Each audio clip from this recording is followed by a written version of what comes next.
अध्याय 91 king corn fury app. लहरदार पर्वत श्रृंखला के भीतर घनी लताओं से ढके विशाल वृक्ष आकाश की ओर बढ़ते थे और जंगली जानवरों की कभी कभार सुनाई देने वाली दहाड़ से धरती कांप उठती थी। 10 मीटर ऊंचे किंग कॉर्न फ्यूरी ऐप ने गुस्से में ऐसी दहाड़ मारी जिससे जंगल हिल गया और पत्तों की धाराएं जमीन पर गिरने लगी। किंग कॉर्न फ्यूरी ऐप का सामना एक ऐसे इंसान से हो रहा था जो आकार में उससे बिल्कुल भी तुलनीय नहीं था। वह व्यक्ति लॉन चेन था, जो इस समय तीव्र ऊर्जा का संचार कर रहा था, जिससे वह किसी दिव्य सम्राट की तरह प्रतीत हो रहा था। ये विशेष स्थान मूल रूप से एक जंगल था, लेकिन अब सैकड़ों मीटर के दायरे में मौजूद सभी विशाल वृक्ष गिर चुके थे। वनस्पति और चट्टानें लुढ़क कर दूर जा गिरी, जिससे एक खाली भूमि का निर्माण हुआ। लॉन चेन को ग्राम प्रधान से एक नक्शा मिला था जिसमें खतरनाक क्षेत्रों को चिन्हित किया गया था। ये विशेष स्थान द्वितीय श्रेणी के जादुई राक्षस का निवास स्थान था। उसके सामने किंग कॉर्न फ्यूरी ऐप है। उस समय ग्रामीणों के पूर्वज गलती से उसके इलाके में घुस गए थे, जिसके परिणामस्वरूप भारी जानमाल का नुकसान हुआ था। गांव वाले इस किंग कॉर्न फ्यूरी ऐप से नफरत भी करते थे और डरते भी थे। जब उन्हें पता चला कि लॉन चेन दूसरे दर्जे के जादुई जानवर का शिकार करने की योजना बना रहा है, तो सबसे पहले उनके मन में यही ख्याल आया। हालांकि लॉन चेन ने अपने साथ किसी और को लाने से इनकार कर दिया था। यहाँ तक कि शियाओ हुआ भी अपवाद नहीं था। उसने अकेले ही नक्शे का अनुसरण किया और आसानी से इस जगह को ढूंढ लिया। जैसा कि उम्मीद थी, किंग कॉर्न फ्यूरी ऐप को अपने क्षेत्र की असाधारण जानकारी थी। जैसे ही लॉन चेन जंगल के इस हिस्से में दाखिल हुआ, उसे ढूंढ लिया गया और उस पर हमला कर दिया गया। गर्जना, किंग कॉर्न फ्यूरी ऐप ने अपने विशाल मुक्कों से अपनी छाती को जोर से पीटा। अगले ही पल वह लॉन चेन पर टूट पड़ा। किंग कॉर्न फ्यूरी ऐप एक जादुई जीव था जो शक्ति में माहिर था, लेकिन बर्स्ट बेयर की तुलना में ये कहीं अधिक भयानक था क्योंकि यह दूसरे दर्जे पर पहुंच चुका था। उसका विशाल शरीर मानो एक छोटा पहाड़ था। उसकी गति भी चौंका देने वाली थी और वह पलक झपकते ही लॉन चेन के सामने आ गया। लॉन चेन ने मुट्ठी बनाई और जैसे ही उसने ऐसा किया, वह सचमुच गायब हो गया, अपने पीछे एक भयंकर आंधी छोड़ गया। वह किंग कॉर्न फ्यूरी ऐप से पूरे 1 घंटे से लड़ रहा था। ये सचमुच द्वितीय श्रेणी का जादुई प्राणी कहलाने योग्य था। इसकी शक्ति अत्यंत महान थी। लॉन चेन के अनुमान के अनुसार जिस बर्स्ट बियर को उसने पहले मारा था, वह शायद इस किंग कॉर्न फ्यूरी ऐप के एक भी वार को सहन नहीं कर पाएगा। इसके एक साधारण से प्रहार में भी दसियों टन की शक्ति थी। अगर लॉन चेन ने रक्त संघनन की तकनीक विकसित न की होती, तो केवल अपने शारीरिक बल के बल पर भी वह इसे हरा नहीं पाता। इतने लंबे समय तक बराबरी के मोर्चे पर लड़ने के बाद अब लॉन चेन और समय बर्बाद नहीं करना चाहता था। तेज हवा का मुक्का, भयंकर आंधी उठी और लॉन चेन की मुट्ठी पर हल्की रोशनी की एक परत दिखाई दी। उसकी मुट्ठी किंग कॉर्न फ्यूरी ऐप की बांह पर जोर से लगी। एक धीमी सी धमाके की आवाज के साथ पहाड़ जैसे विशालकाय किंग कॉर्न फ्यूरी ऐप दर्जनों मीटर दूर जा गिरा और पीछे 10 से अधिक विशाल पेड़ों से टकराकर उन्हें तोड़ दिया। जैसा कि उम्मीद थी, रक्त संघनन की अवस्था में पहुंचने के बाद उनके शरीर में काफी सुधार हुआ था। यहाँ तक कि युद्ध कौशल पर उनका नियंत्रण भी बेहतर हो गया था। ब्रेकिंग विंड फिस्ट की शक्ति ची कंडेंसेशन क्षेत्र में रहने की तुलना में कहीं अधिक थी। उसकी शारीरिक शक्ति के साथ मिलकर ये द्वितीय श्रेणी के जादुई राक्षस को भी पीछे धकेलने में सक्षम थी। ब्लड कंडेंसेशन क्षेत्र में प्रवेश करने के बाद लॉन चेन को खुद भी इतनी अधिक शक्ति प्राप्त होने की उम्मीद नहीं थी। किंग कॉर्न फ्यूरी ऐप अपनी आखिरी सांसें गिन रहा था। उसने जोर से दहाड़ मारी और गुस्से से उसकी तरफ घूरने लगा। ये सैकड़ों वर्षों से इस क्षेत्र का अधिपति था। ये पहली बार था जब एक छोटे से इंसान ने इसे उकसाया था और यह इसे बिल्कुल भी स्वीकार नहीं कर पा रहा था। धमाका, उसने जमीन को तहस नहस कर दिया और अचानक उसके काले बाल पूरी तरह से खड़े हो गए। उससे एक भयानक आभा निकली। लॉन चेन चौंक गया। उसे तुरंत बदलाव का एहसास हो गया। उसने सोचा भी नहीं था कि इस जादुई जानवर के पास वास्तव में छिपी हुई शक्ति होगी। उसने लॉन चेन पर अपने नुकीले दांत उठाए और जमीन पर पैर पटका, फिर तुरंत एक उल्कापिंड की तरह उसकी ओर दौड़ पड़ा। लॉन चेन को अचानक तीव्र दबाव महसूस हुआ। वह लापरवाही करने की हिम्मत नहीं कर सका। उसकी शक्ति विस्फोटित हुई और उसने एक बार फिर ब्रेकिंग विंड फिस्ट का प्रयोग किया। लेकिन इस बार लॉन चेन का शरीर कांप उठा और जब उसकी मुट्ठी किंग कॉर्न फ्यूरी ऐप से टकराई तो वह हवा में उड़ गया। 60 मीटर दूर जा गिरने के बाद ही वह खुद को संभाल पाया। ये वास्तव में टेंडन ट्रांसफॉर्मेशन विशेषज्ञ के समान स्तर पर हमला करने में सक्षम था। जैसा कि उम्मीद थी, एक जादुई जानवर का शरीर वाकई डरावना होता है। लॉन चेन ने अपनी थोड़ी सुन्न पड़ी बांह को झटका दिया। अभी अभी हुआ हमला असाधारण था। अगर वह रक्त संघनन की अवस्था में न पहुंचा होता तो उसकी बांह टूटने की भी संभावना थी। हालांकि वह हमला मार्क्विस यंग के हमलों के बराबर शक्तिशाली नहीं था, लेकिन उससे केवल एक स्तर कमजोर था। ये बात बिल्कुल सच थी कि जादुई प्राणियों के बराबर स्तर के मनुष्य भी उनका मुकाबला नहीं कर सकते थे। स्पष्टतः इस किंग कॉर्न फ्यूरी ऐप के पास अपने कुछ गुप्त तुरुप के पत्ते थे। केवल यही इसकी सबसे मजबूत अवस्था थी। वह एक बार फिर गुस्से से दहाड़ा और लॉन चेन पर झपटा। लेकिन लॉन चेन के कुछ करने से पहले ही अचानक एक प्रकाश की किरण तेजी से गुजरी और सीधे उससे टकरा गई। प्रकाश की वह किरण अत्यंत तीव्र थी और किंग कॉर्न फ्यूरी ऐप की प्रतिक्रिया करने से पहले ही वह उस पर टकरा गई थी। लेकिन वह प्रकाश उसकी त्वचा को भेदने से पहले ही टूट गया। लॉन चेन थोड़ा हैरान था। किसी अज्ञात समय पर दूर छिपा हुआ लिटिल स्नो अचानक सामने आ गया और उसका मुंह खुला हुआ था। एक पवन ब्लेड। लॉन चेन ने पहले सुना था कि तीसरे और उससे ऊपर के जादुई जीवों के पास अपनी वंशानुगत युद्ध क्षमता होती है, तो ये बात सच थी। लेकिन लिटिल स्नो द्वारा थूका गया पवन ब्लेड बेहद कमजोर था। वैसे लिटिल स्नो की उम्र कितनी थी? लिटिल स्नो अभी तक पहले रैंक तक भी नहीं पहुंचा था, फिर भी वह लंबी दूरी के हमले करने में सक्षम था, जो आश्चर्यजनक था। अपने हमले का कोई असर न देखकर लिटिल स्नो ने दोबारा हमला करने की तैयारी की, लेकिन अचानक उसे लगा जैसे वह हवा में उड़ रहा हो। मुसीबत मत खड़ी करो। लॉन चेन ने लिटिल स्नो को और दूर फेंक दिया। उस छोटे से जीव ने शायद सोचा होगा कि वह खतरे में है और मदद करना चाहता था, लेकिन लिटिल स्नो की थोड़ी सी आक्रमण शक्ति किंग कॉर्न फ्यूरी ऐप को जरा भी प्रभावित नहीं कर सकी। उसे डर था कि लिटिल स्नो को चोट लग सकती है, इसलिए उसने उसे सीधे किसी सुरक्षित स्थान पर फेंक दिया। किंग कॉर्न फ्यूरी ऐप को अपनी ओर आते देख लॉन चेन ने ठंडे स्वर में चिल्लाकर कहा, दिव्य अंगूठी। अचानक लॉन चेन के पीछे प्रकाश का एक घेरा प्रकट हुआ। ये बढ़कर 300 मीटर व्यास का हो गया। मूल चक्रवात अब दिखाई नहीं दे रहे थे। 13 चक्रवात एक में विलीन हो गए थे और दूर से देखने पर यह इंद्रधनुष जैसा प्रतीत हो रहा था। दिव्य वलय प्रकट होते ही आकाश और पृथ्वी में हल्की सी कंपन हुई। सैकड़ों मील के दायरे में व्याप्त आध्यात्मिक ऊर्जा लॉन्च चेन की ओर प्रवाहित हुई, जिससे उन्हें तुरंत स्फूर्ति का अनुभव हुआ और उनका पूरा शरीर शक्ति से भर गया। लॉन्च चेन ने महसूस किया कि जब उसके 13 चक्रवात आपस में मिल गए तो उनका प्रभाव ठीक वैसा ही था जैसा कि वह अपने फेनफू स्टार की आध्यात्मिक ऊर्जा को चक्रवातों में डालने पर महसूस करता था। हालांकि अब ये प्रभाव निरंतर था, उनकी दक्षता भयावह स्तर तक पहुंच गई थी। इस समय तक किंकॉन फ्यूरी ऐप लॉन्च चेन के सामने आ चुका था। बिना सोचे समझे लॉन्च चेन ने उस पर मुक्का मार दिया। धमाका, एक भयानक विस्फोट से आकाश कांप उठा और ऊर्जा की भयावह लहरें फैल गई। लॉन्च चेन के लंबे बाल लहराने लगे और उसके कपड़े फड़फड़ाने लगे। उसके पीछे का दिव्य घेरा उसके व्यक्तित्व को और भी निखार रहा था, जिससे वह 9 आकाशों को तिरस्कार भरी निगाहों से देखते हुए एक स्वर्गीय सम्राट की तरह प्रतीत हो रहा था। किंकॉन फ्यूरी ऐप के भयानक हमले को लॉन्च चेन ने पूरी तरह से रोक दिया। इस समय लॉन्च चेन ने अपने भीतर अभूतपूर्व शक्ति का अनुभव किया। ऐसा प्रतीत हुआ कि उसने इस दिव्य वलय को अभी भी कम आंका था। 13 चक्रवातों के एक साथ जुड़ने से बने इस दिव्य वलय ने उसकी शक्ति में अत्यधिक वृद्धि कर दी। ये वृद्धि इतनी जबरदस्त थी कि उसे स्वयं भी अविश्वास हुआ। उन्हें 9 स्टार हेगेमोन बॉडी आर्ट की ज्यादा समझ नहीं थी। ये वास्तव में एक बेहद गहन तकनीक थी जिसके लिए निरंतर अध्ययन की आवश्यकता थी। 13 चक्रवातों का ये संयोजन तब भी कहीं अधिक प्रभावी था जब उन्होंने अपने फेनफू स्टार की आध्यात्मिक ऊर्जा का उपयोग करके अपने चक्रवातों को शक्ति प्रदान की थी। लॉन्च चेन ने धरती को हिला देने वाली दहाड़ लगाई। उस विशालकाय किंकॉन फ्यूरी ऐप को उसने चौंकाने वाली हद तक सीधे हवा में उछाल दिया। फिर उसकी विशाल तलवार हवा में लहराई, जिससे एक तलवार की रोशनी निकली जिसने सीधे उसके शरीर को चीर दिया, जिससे हवा में खून फैल गया। उसके शव के दोनों टुकड़े जमीन पर गिर पड़े। ये वाकई पृथ्वी श्रेणी की युद्ध कौशल कहलाने योग्य है। कितनी भयानक मारक क्षमता है। किंकॉन फ्यूरी ऐप जैसा शक्तिशाली प्राणी भी पार्टिंग विंड स्लैश के वार से 2 टुकड़ों में कट गया। ऐसा लगता था मानो वह इस तकनीक को तुच्छ समझता था। असल में लॉन्च चेन को अभी भी इस बात की जानकारी नहीं थी कि सभी पृथ्वी श्रेणी के युद्ध कौशल दूर से हमले नहीं कर सकते। इसके विपरीत अधिकांश युद्ध कौशल हथियारों पर लागू होने पर काम करते हैं। यह महज संयोग था कि थरी स्टाइल पार्टिंग विंड एक युद्ध कौशल था जो शरीर की वायु विशेषता ऊर्जा का उपयोग करके तलवार की ऊर्जा को मुक्त करता था, जिसका उपयोग दूर से हमले करने के लिए किया जा सकता था। इस तरह की युद्ध कलाएं वास्तव में काफी दुर्लभ थीं। इसके लिए मार्शल आर्टिस्ट के पास वायु तत्व वाली आध्यात्मिक ऊर्जा का होना भी आवश्यक था ताकि वह इसमें प्रशिक्षण प्राप्त कर सके। ये साधारण पृथ्वी श्रेणी के युद्ध कौशल की तरह नहीं था जो गुणहीन होते हैं और जिन्हें हथियार में केवल आध्यात्मिक ऊर्जा डालने की आवश्यकता होती है। हालांकि ऐसी तकनीक दुर्लभ थी, लेकिन इसमें कुछ कमियां भी थीं। मुख्य कमी यह थी कि जिनके शरीर में वायु गुण वाली आध्यात्मिक ऊर्जा नहीं होती थी, वे इसका उपयोग नहीं कर पाते थे। लॉन्च चेन तो साधना की दुनिया में बिल्कुल नौसिखिया था और उसे इस विशेषता का मतलब नहीं पता था। एक लापरवाही भरे परीक्षण ने ही उसे इसमें सफलतापूर्वक प्रशिक्षण प्राप्त करने का अवसर दिया था, लेकिन उसे यह नहीं पता था कि वह इसका उपयोग क्यों कर सकता है। अगर जिया चांगफेंग को ऐसी स्थिति के बारे में पता चलता तो क्या वह इतना क्रोधित नहीं हो जाता कि दूसरी बार भी मरना पसंद करता। ओह, लॉन्च चेन के विचारों में तब खलल पड़ा जब लिटिल स्नो दौड़कर किंकॉन फ्यूरी ऐप के शव के पास पहुंचा। वह सचमुच उसके मांस को बेतहाशा नोचने लगा। किंकॉन फ्यूरी ऐप का शरीर बेहद शक्तिशाली और मजबूत था, फिर भी लिटिल स्नो किसी तरह उसका एक टुकड़ा तोड़कर खा सका। हालांकि उसे चबाना बेहद कठिन था। लिटिल स्नो और वाइल्ड में कुछ समानताएं थी, क्योंकि मांस ही उनकी ताकत का स्रोत था और इसी से वे और भी मजबूत हो सकते थे। जैसे ही उनमें से कोई मांस देखता, उसे खाने के लिए बेताब हो जाता। लॉन्च चेन ने चाकू निकाला और लिटिल स्नो के लिए कुछ टुकड़े काट दिए, लेकिन लिटिल स्नो ने इस पर ध्यान नहीं दिया और पूरी तरह से किंकॉन फ्यूरी बंदर की जान की मांसपेशियों को फाड़ने में जुट गई। लॉन्च चेन ने बेबसी से उस हिस्से की कुछ पट्टियां काट डाली। इस शव को वन देवता को अर्पित किया जाना था, लेकिन लॉन्च चेन ने अनुमान लगाया कि उसके जैसी सौम्य महिला मांस के एक टुकड़े के लिए झगड़ा करने जितनी कंजूस नहीं होगी। नन्हा स्नो उसके लिए सैकड़ों मील का सफर तय करके आया था। कौन जानता था कि उसने कितना कष्ट सहा होगा। अगर वह उस नन्हे साथी को पेट भर खाना नहीं खाने देता तो लॉन्च चेन को और भी ज्यादा अपराध बोध होगा। जब उस छोटे जीव का पेट भर गया और वह पूरी तरह से फूल गया तो आखिरकार वह रुक गया और लॉन्च चेन ने शव को साफ किया और उसे घसीटकर ले जाने की तैयारी करने लगा। इसका कारण यह था कि उसका शव बहुत बड़ा था और स्थानिक घेरे में समा नहीं पा रहा था। दूसरा कारण यह था कि लॉन्च चेन उसके खून की गंध को बाहर ही रखना चाहता था। वह जंगल की गहराई में और आगे बढ़ता चला गया। 6 मीटर लंबा चमकीले रंग का बाघ जमीन पर गिर पड़ा, जिसके सिर में 7 फुट लंबी तलवार धंसी हुई थी। तलवार को उसके सिर से खींचकर बाहर निकाला गया, जिससे खून की बौछार फैल गई। लॉन्च चेन ने पसीना पोंछा। अपने पीछे पड़े कई जादुई जानवरों के शवों को देखकर उसे काफी राहत मिली। पिछले 2 दिनों से लॉन्च चेन अपने पीछे जादुई जानवरों के शवों को घसीटता आ रहा था, और जैसा कि उसने अनुमान लगाया था, उनके खून की गंध अन्य जानवरों को अपनी ओर आकर्षित कर रही थी। उन जीवों की रक्त की गंध पहचानने की क्षमता असाधारण रूप से तीव्र थी। उस गंध का अर्थ था कि कोई जादुई जीव घायल है। जादुई जीव अत्यंत क्रूर होते थे और अक्सर क्षेत्र पर अधिकार के लिए भयंकर युद्ध होते थे। इस घने जंगल में घायल होना मौत के करीब होने का संकेत था। वे जानवर जो सामान्य परिस्थितियों में जादुई जानवरों को उकसाने की हिम्मत नहीं करते थे, वे सभी इस मौके का फायदा उठाने के लिए टूट पड़ते थे। ये बाघ उसका 8वां जादुई जानवर था। अब उसके पीछे जादुई जानवरों के शवों की एक लंबी कतार थी। वहां बाघ, तेंदुए और यहाँ तक की विशाल छिपकलियां भी थीं। वे सभी जानवरों की नसों द्वारा मजबूती से एक साथ जुड़े हुए थे। छोटा स्नो उन लाशों के पास इत्मीनान से चलता हुआ हड़बड़ी में निवाले खाता रहता, जब तक कि उसका पेट पूरी तरह भर न जाए, फिर सो जाता। झपकी लेने के बाद वह तुरंत फिर से खाना शुरू कर देता। जादुई जीवों की यह लंबी कतार उसके लिए एक शानदार गाड़ी में बदल गई थी, जिसमें मुफ्त भोजन की व्यवस्था थी। लॉन्च चेन ने अपने लूटे हुए माल की जांच की। उसके पास फिलहाल 3 द्वितीय श्रेणी के जादुई जीव और 6 प्रथम श्रेणी के सर्वोच्च जादुई जीव थे। वन देवी की कृपा का प्रतिफल देने के लिए ये काफी होना चाहिए। एक द्वितीय श्रेणी के जादुई जीव के शरीर में 10 प्रथम श्रेणी के जादुई जीवों से भी अधिक ऊर्जा निहित थी। लॉन्च चेन की लूट वन देवता की अपेक्षाओं से कहीं अधिक थी। लॉन्च चेन को उनकी दयालुता याद थी और वह उनका बहुत अधिक ऋणी नहीं बनना चाहता था। इसके अलावा जब वह स्वर्गिक दंड का सामना कर रहा था, तब वन देवता ने ही उसकी सहायता की थी।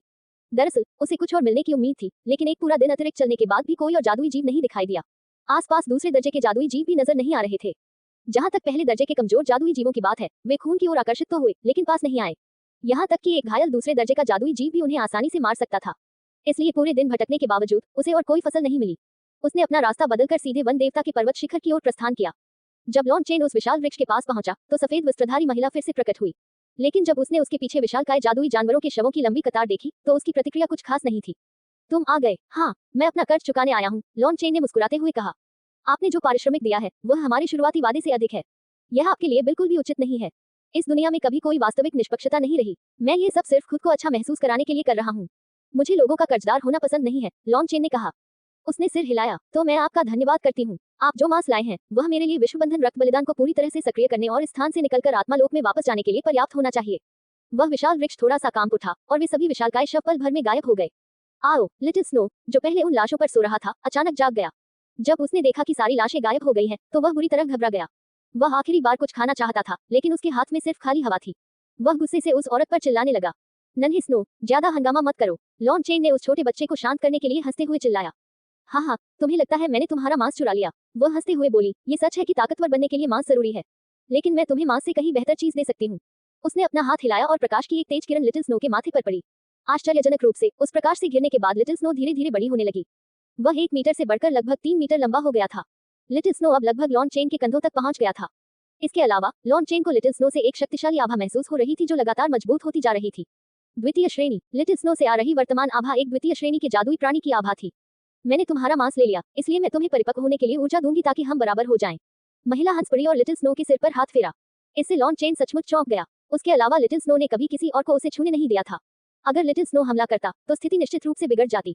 लेकिन लिटिल स्नो असामान्य रूप से शांत था। ऐसा लग रहा था मानो उसे माँ का सहलाना अच्छा लग रहा हो। बाद में वह जमीन पर लेट गया और झपकी ले ली। मैंने इसकी आत्मा को पूरी तरह से जागृत कर दिया है, इसे मैं इसके प्रति अपनी कृतज्ञता का कारण मान सकती हूँ, उसने लॉन चेन से कहा। क्या अब ऐसा नहीं लगता कि मुझे तुम्हारा एक और एहसान चुकाना पड़ेगा? लॉन चेन ने कड़वी मुस्कान के साथ सिर हिलाते हुए कहा। उसने सोचा था कि इस बार वह उसका एहसान पूरी तरह चुका देगा, लेकिन अंत में उसे अभी एक और एहसान चुकाना था। हालांकि वह एहसान निश्चित रूप से सार्थक था। लिटिल स्नो एक तीसरे दर्जे का जादुई प्राणी था, एक लाल ज्वाला वाला हिमरू। उसकी युद्ध शक्ति असाधारण थी। अब जब वह दूसरे दर्जे पर पहुंच चुका था तो भले ही वह टेंडन ट्रांसफॉर्मेशन के विशेषज्ञ को हरा न सके, फिर भी वह कुछ समय तक उनसे मुकाबला कर सकता था। ऐसा शक्तिशाली साथी निश्चित रूप से उसके जैसे खतरे से घिरे व्यक्ति को कुछ हद तक सुरक्षा प्रदान कर सकता है।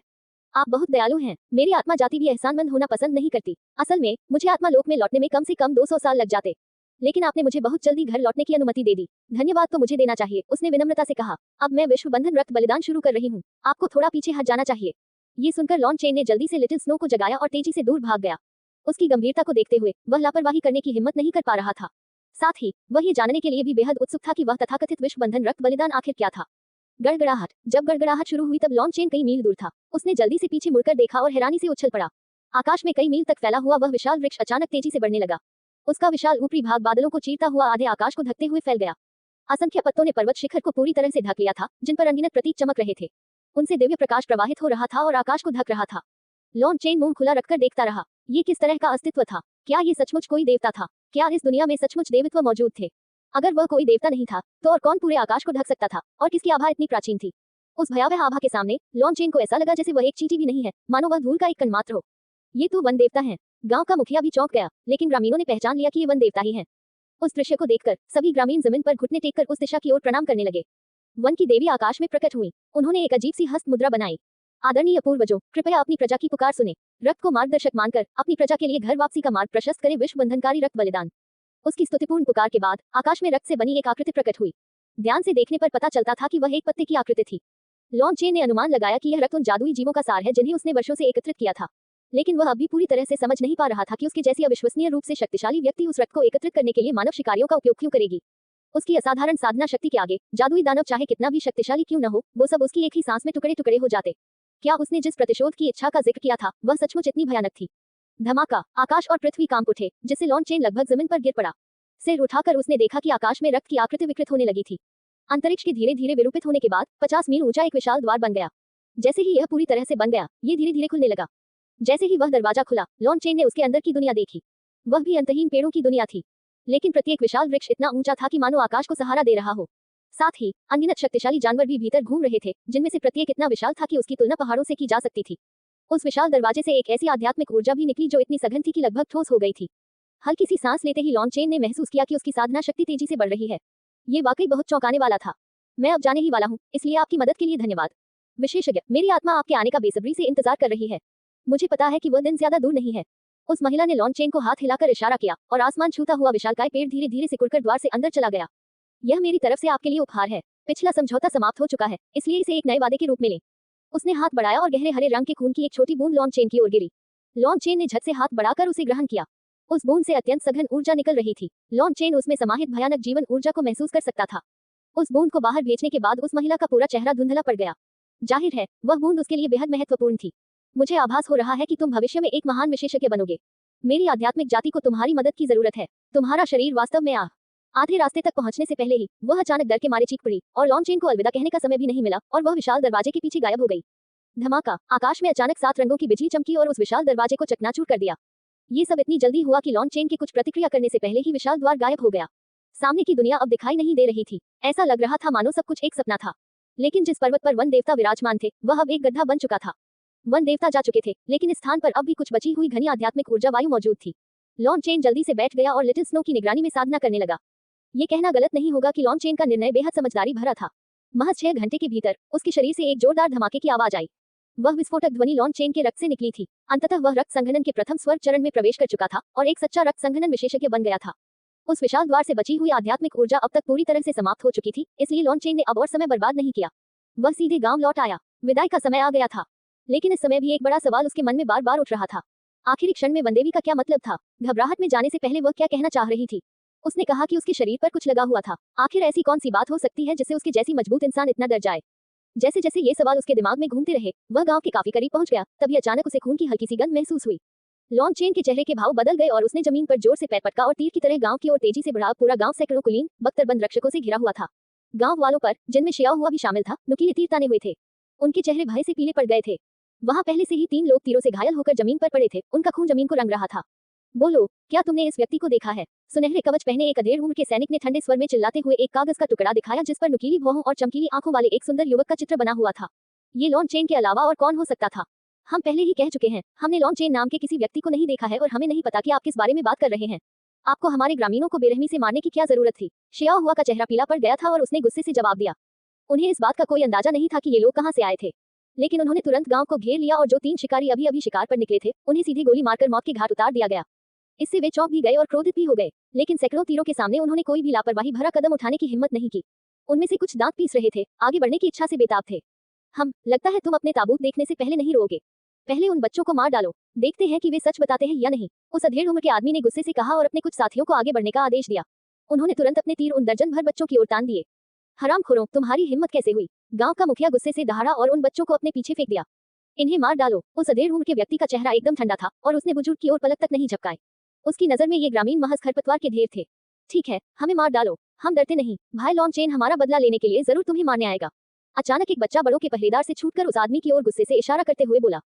छोटे बच्चे, तुम क्या बकवास कर रहे हो? गांव के मुखिया ने बच्चे को चुप कराने के लिए जल्दी से चिल्लाया, लेकिन तब तक बहुत देर हो चुकी थी। उस अधेड़ उम्र के व्यक्ति की आंखें चमक उठी और उसने ठंडे लहजे में कहा, जैसा कि उम्मीद थी, लॉन चेन सचमुच यहाँ आया है। इन सबको मार डालो, हम खोज जारी रखेंगे। वह ज्यादा दूर नहीं भागा होगा। वह आदेश मिलते ही उन सभी सैनिकों ने भावहीन होकर अपने तीर चला दिए, जिससे ग्रामीणों पर तीरों की बौछार हो गई। दफा हो जाओ। अचानक एक तीखी चीख से उनके कान फट गए और एक आकृति आंधी की तरह दौड़ती हुई शिया हुआ और बाकी लोगों के सामने आ गिरी।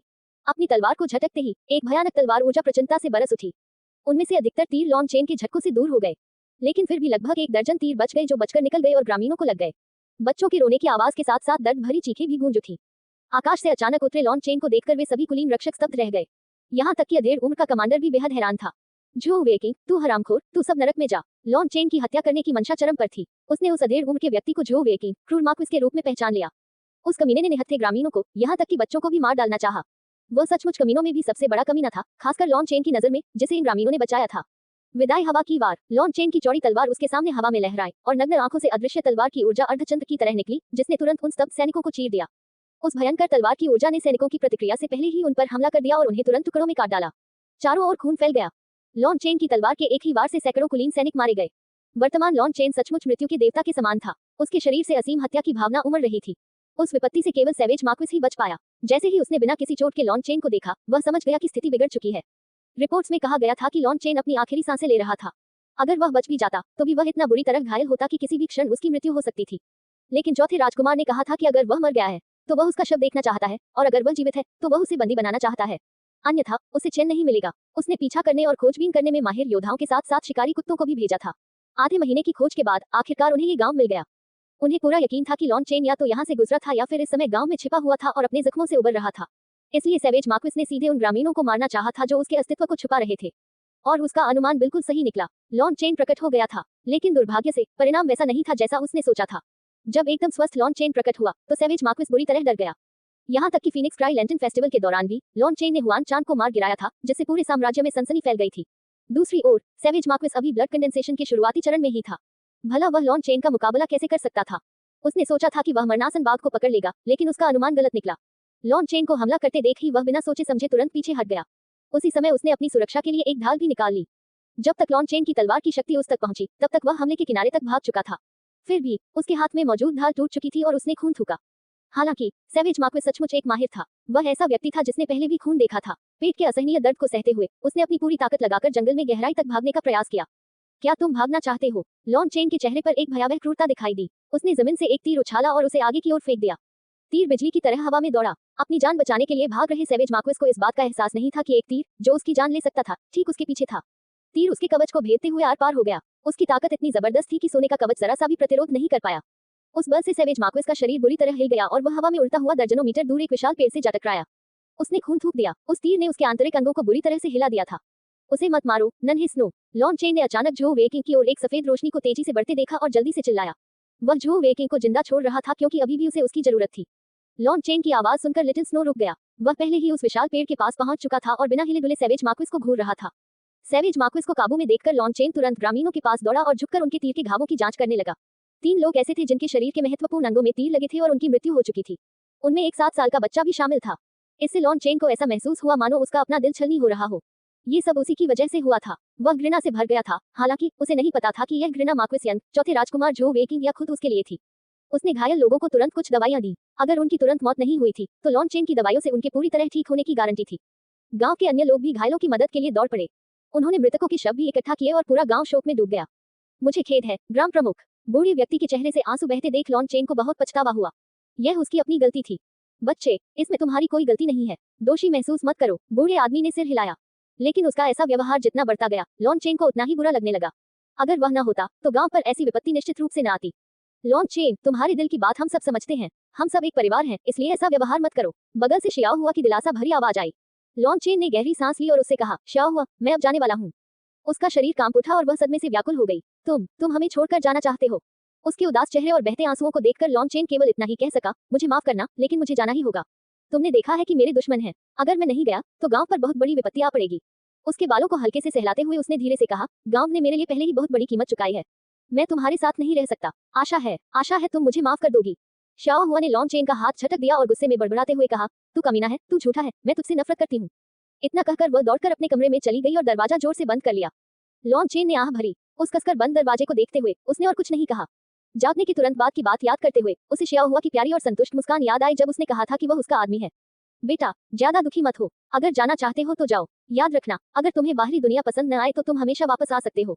ये जगह भी तुम्हारा घर है। बूढ़े व्यक्ति ने लॉन चेन के कंधों पर थपथपाते हुए स्नेहपूर्वक कहा। धन्यवाद ग्राम मुखिया। ग्राम मुखिया की स्वीकृति से उसे थोड़ा बेहतर महसूस हुआ। जहां तक शियाओ हुआ की बात है, मैं उसे दिलासा दूंगा। चिंता मत करो, वह समझदार बच्ची है। वह धीरे धीरे यह बात समझ जाएगी। लॉन चेन ने सिर हिलाया। उसने अपनी स्पेशियल रिंग से कुछ दवाइयां निकाली। इन दवाइयों की गुणवत्ता अलग अलग थी, लेकिन इन शिकारियों की नजर में सबसे खराब दवाइयां भी चमत्कारिक थीं। वनदेवी के चले जाने के बाद गांव को अब उनका सहारा नहीं रहा। अब उन्हें भविष्य में केवल अपने दम पर ही चलना होगा। लॉन चेन अपने पीछे बड़ी मात्रा में औषधियां और एक औषधीय द्रव बनाने की विधि छोड़ गई, जिसे वे स्वयं बना सकते थे। गांव में पहले से ही इस तरह के कुछ नुस्खे मौजूद थे, लेकिन वे लॉन चेन के नुस्खों के सामने बेजोड़ थे। औषधीय गोलियों के अलावा लॉन चेन ने क्यूई संघनन स्तर की साधना से संबंधित कई अनुभव और अंतर्दृष्टि भी लिखी। उन्होंने उनके लिए breaking wind fist, wind chasing steps और उस स्तर की अन्य तकनीकें भी छोड़ी। ऐसा इस उम्मीद में किया गया था कि गांव कुछ विशेषज्ञों को तैयार कर सकेगा। अगर गांव में रक्त संघनन के कुछ विशेषज्ञ होते तो वे निश्चित रूप से बहुत अधिक सुरक्षित होते। वह अपने पीछे एक दर्जन रक्त भेदन गोलियां भी छोड़ गया था। जो भी व्यक्ति क्यूई संघनन के 9वें स्वर स्तर तक पहुंच जाता था, वह इनमें से एक गोली लेने के बाद तुरंत रक्त संघनन स्तर तक पहुंच जाता था। किसी औषधीय गोली का उपयोग करके प्रवेश करना संभवतः आपकी नींद को कमजोर कर देगा, लेकिन फिर भी इन लोगों के लिए ये शिकायत की बात नहीं थी। लॉन चेन की सहायता के बिना उनमें से अधिकांश लोग अपने पूरे जीवन में रक्त संघनन में कदम रखने में असमर्थ होते। इन सब बातों को करने के बाद ही उसे चैन मिला। लॉन चेन को पूरा भरोसा था कि आज से गांव और भी मजबूत होता जाएगा। अब उनके पास औषधीय गोलियां, युद्ध कौशल और हथियार थे। भविष्य में भले ही उनके पास वन देवता न हो, फिर भी वे बहुत अच्छी तरह से जीवित रह सकेंगे। जब वे उसे विदा करने के लिए गांव के द्वार पर पहुंचे तो पूरा गांव अनिच्छा से लॉन चेन को विदाई देने के लिए इकट्ठा हो गया। कुछ बच्चे तो उसके पैर से लिपटकर उसे जाने नहीं दे रहे थे। इस दृश्य को देखकर लॉन चेन को सचमुच बहुत दुख हुआ, लेकिन उसे जाना ही पड़ा। उसे बस इस बात का अफसोस था कि शियाओ हुआ अभी भी अपने कमरे में बंद है। ऐसा लग रहा था कि अब वह उससे सचमुच नफरत करती है। अलविदा कहने के बाद लॉन चेन जाने ही वाला था। इंतजार। लॉन चेन रुका और धीरे से पीछे मुड़ा। शियाओ हुआ ने अपना दरवाजा खोला और दौड़कर उसके बगल में आ गई। उसकी पहले की चमकदार आंखें अब लाल और दर्द से भरी हुई थीं। लॉन चेन, मुझे पता है मैं तुम्हें रोक नहीं सकती। मैंने इसे अभी बनाया है। मुझे उम्मीद है कि तुम इसे हमेशा अपने शरीर पर पहन सकोगी। ये कहने के बाद जियाओ हुआ ने एक हार निकाला जो कुछ रंग बिरंगे पत्थरों से बना था। हाँ, शायद ये तोहफा बहुत घटिया है और लोग इस पर हंसेंगे। शियाओ हुआ ने खुद पर ही व्यंग्यात्मक हंसी हंसते हुए कहा। हालांकि वह मुस्कुरा रही थी, उसकी आंखों से आंसू लगातार बह रहे थे। मैं इसे अच्छे से संभाल कर रखूंगा, लेकिन क्या तुम मेरे साथ चलोगी? शियाओ हुआ को देखकर लॉन चेन का दिल दुख से भर आया। उसकी आंखें एक पल के लिए चमक उठी, लेकिन तुरंत ही फिर से उदास हो गईं। उसने सिर हिलाया। हम अलग अलग दुनिया में रहते हैं। मैं अपने परिवार को नहीं छोड़ सकती। मुझे बस उम्मीद है कि भविष्य में जब आप इस हार को देखेंगे तो आपको याद आएगा कि एक समय एक लड़की थी जिसका दिल आपके साथ शिकार पर जाने और बच्चे पैदा करने के लिए तड़पता था। अंत में शियाओ हुआ की आवाज भावनाओं से भर गई और उसका गला रुंध गया। आखिरी शब्द मुश्किल से बोलते हुए वह लॉन चेन की बाहों में गिर पड़ी और फूट फूट कर रोने लगी। लॉन चेन को खुद नहीं पता था कि आखिर में वह कैसे वहां से निकल पाया। उसका दिल चकनाचूर हो गया था। उसने पहली बार इतनी बेबसी महसूस की थी। यह ऐसी बेबसी थी जिसे उच्च स्तर की साधना भी दूर नहीं कर सकती थी। अधमरे पड़े सैवेज मार्क्विस को घसीटते हुए लॉन चेन जंगल की गहराई में गायब हो गया। जैसे जैसे वह आकृति उसकी नजरों से ओझल होती गई, शियाओ हुआ की आंखों से आंसू बहते रहे। हल्की हवा चली और अपने साथ सूखे पत्तों की सरसराहट लेकर आई। पतझड़ की हवा ठंडी थी। लॉन चेन ने जब उस बर्बर मार्क्विस को दर्जनों मील दूर तक घसीट लिया तो उसने उसे जमीन पर पटक दिया। झो वेइकिंग पहले से ही बुरी तरह घायल था और इस मामूली से झटके से ही उसके मुंह से और खून निकल आया। लॉन चेन द्वारा इतनी ताकत से फेंके गए तीर से घायल होने के कारण उसके शरीर के अंग बुरी तरह क्षतिग्रस्त हो गए थे। लेकिन रक्त संघनन विशेषज्ञ होने के नाते उसके शरीर में मौजूद रक्त में अपार जीवन ऊर्जा थी, इसलिए उसकी तुरंत मृत्यु नहीं हुई। झो वेइकिंग, मुझे बताओ, मैं तुम्हें कैसे मारूं? लॉन चेन ने उस व्यक्ति को नीची नजरों से देखा जो कभी उसकी नजरों में एक शक्तिशाली विशेषज्ञ हुआ करता था। उसकी आवाज में निर्मम ठंडक भरी हुई थी। अगर यह सिर्फ उन दोनों के बीच की निजी दुश्मनी होती तो लॉन चेन को उसे तुरंत मौत देने में कोई आपत्ति नहीं होती। लेकिन उन ग्रामीणों के शवों और उनके दुख भरे चेहरों को याद करते ही उस कमीने के प्रति उसकी नफरत भड़क उठी। उसे समझ नहीं आ रहा था कि वह झो वेइकिंग को किस तरह मार सकता है जिससे उसका गुस्सा शांत हो जाए। वह बस ठंडे दिमाग से इस बारे में सोच रहा था और एक उपयुक्त तरीका तलाश रहा था। लॉन चेन, मुझे मत मारो। मैं तुम्हें अपने सारे राज बता दूंगी। मुझे भी मजबूर किया गया था, इसलिए मैं भी बेबस थी। झो वेइकिंग का चेहरा कागज की तरह पीला पड़ गया था। उसे महसूस हो रहा था कि उसकी जीवन शक्ति तेजी से क्षीण हो रही है। इस समय उसे बचाने वाला एकमात्र व्यक्ति लॉन चेन था जो औषधि साधना में निपुण था। अपनी जान बचाने के लिए इस घमंडी और अभिमानी रईस ने किसी भी चीज की परवाह नहीं की और यहाँ तक कि लॉन चेन से दया की भीख भी मांगी। क्या इस समय ऐसा कहने का कोई मतलब है? मुझे पहले से ही पता है कि यह सब चौथे राजकुमार की योजना थी। जैसे ही मैं राजधानी लौटूंगा सब कुछ सामने आ जाएगा। तुम्हें बोलने की कोई जरूरत नहीं है, लॉन चेन ने ठंडे लहजे में कहा। नहीं लॉन चेन, मामला इतना आसान नहीं है जितना तुम सोच रहे हो। अगर तुम मुझे जाने देने का वादा करो तो मैं तुम्हें एक बेहद जरूरी बात बताऊंगी। इससे तुम्हें बिल्कुल भी निराशा नहीं होगी। झो वेइकिंग ने जल्दी से कहा। लॉन चेन ने ठंडे लहजे में कहा, बोलो, अगर इससे मुझे वाकई फायदा होगा तो मुझे तुम्हें जिंदा छोड़ने में कोई आपत्ति नहीं होगी। झो वेइकिंग ने जश्न मनाते हुए जल्दबाजी में कहा, आपके परिवार के सभी सदस्यों को पहले ही पकड़ लिया गया है और जेल में डाल दिया गया है। वे फिलहाल फांसी की प्रतीक्षा कर रहे हैं। क्या? लॉन चेन का चेहरा बदल गया और वह गुस्से से चिल्लाया, कमीने, मेरी चालबाजी करने की हिम्मत कैसे हुई? नहीं, मैं तुम्हें धोखा देने की हिम्मत बिल्कुल नहीं करूंगा। जब वाइल्ड राजधानी लौटा तो उसे तुरंत मेरे परिवार की रक्षा के लिए जाना चाहिए था। भला उन्हें कैसे पकड़ा जा सकता था? इसके अलावा अगर वाइल्ड ने उसे सूचना नहीं भी दी तो ग्रैंडमास्टर यून क्यूई चुपचाप ये सब कैसे देखते रहे? लॉन चेन गुस्से से भड़क उठा। वाइल्ड वास्तव में जितनी जल्दी हो सके आपके परिवार के पास पहुंचने की कोशिश कर रहा था, लेकिन वह आपके घर की रक्षा करने में सक्षम नहीं था। क्यों नहीं? लॉन चेन शांत होने के बावजूद भी अब घबरा रहा था। खांसी, मैं झो वेइकिंग बोलना चाहता था लेकिन खांसी के एक तीव्र दौरे ने उसे काबू में कर लिया। लॉन चेन ने ठंडी सी आवाज में कहा। झो वेइकिंग चालाकी दिखा रहा था और घटिया हथकंडे अपना रहा था। उसने एक दवा की गोली नीचे फेंक दी। इसे खा लो, इससे तुम्हारे घाव ठीक हो जाएंगे। धन्यवाद युवा स्वामी। झो वेइकिंग ने जल्दी से घूंट भरा। वह वर्षों से लॉन चेन पर नजर रखता आया था और जानता था कि वह बिल्कुल उसके पिता जैसा है और अपने वादों को गंभीरता से निभाएगा। लेकिन अब तक उसने सिर्फ उसे जाने देने की सहमति दी थी, उसके घावों को भरने का वादा नहीं किया था। अगर लॉन चेन चला गया तो उसके रक्त में मौजूद आध्यात्मिक ऊर्जा के समाप्त होने से पहले वह कुछ घंटों से अधिक समय तक खुद को संभाल भी नहीं पाएगा। और उन कुछ घंटों के भीतर वह मदद मांगने के लिए इस जंगल से बाहर निकलने में पूरी तरह असमर्थ हो जाएगा, इसलिए उसकी निश्चित रूप से मृत्यु हो जाएगी। उसकी इस हालत में लॉन चेन को दवा की गोली देने के लिए मजबूर कर पाने से यह स्वीकार करना ही पड़ेगा कि झो वेइकिंग में वाकई एक धूर्तता थी। अगर मैं तुम्हें सब कुछ बता दूं तो तुम्हें अपना वादा निभाना होगा और मेरे लिए मुश्किलें खड़ी नहीं करनी होंगी। वह दवा लेने के बाद झो वेइकिंग ये देखकर हैरान रह गया कि उसके क्षतिग्रस्त अंग धीरे धीरे ठीक हो रहे थे, जिसका मतलब था कि लॉन चेन की दवा वाकई बहुत असरदार थी। लेकिन सावधानी बरतते हुए उसने एक बार फिर अपनी बात दोहराई। अगर लॉन चेन अपने वादे से मुकर जाता तो उसका जीवित रहना नामुमकिन हो जाता। चिंता मत करो, मैं लॉन परिवार की प्रतिष्ठा का इस्तेमाल करके इसकी गारंटी दूंगा, लॉन चेन ने ठंडे लहजे में कहा। ये सुनकर जो वेकिंग को राहत मिली। लॉन चेन के स्वाभिमान को देखते हुए उसके अपने वादे से मुकरने की संभावना बहुत कम थी। वाइल्ड के आपके घर लौटने के बाद उसने तुरंत आपकी मां को सूचित किया, लेकिन वे लॉन परिवार के घर से निकल नहीं पाए। क्यों नहीं? क्योंकि उन सभी को जहर दिया गया था, जो वेकिंग ने उत्तर दिया। लॉन चेन का चेहरा बेहद विकृत हो गया। ये किसने किया? तुम्हारी मां के परिवार ने ये किया है। वे असल में चौथे राजकुमार के जासूस हैं। वे हमेशा से ही लॉन परिवार को गुप्त रूप से नियंत्रित करते रहे हैं।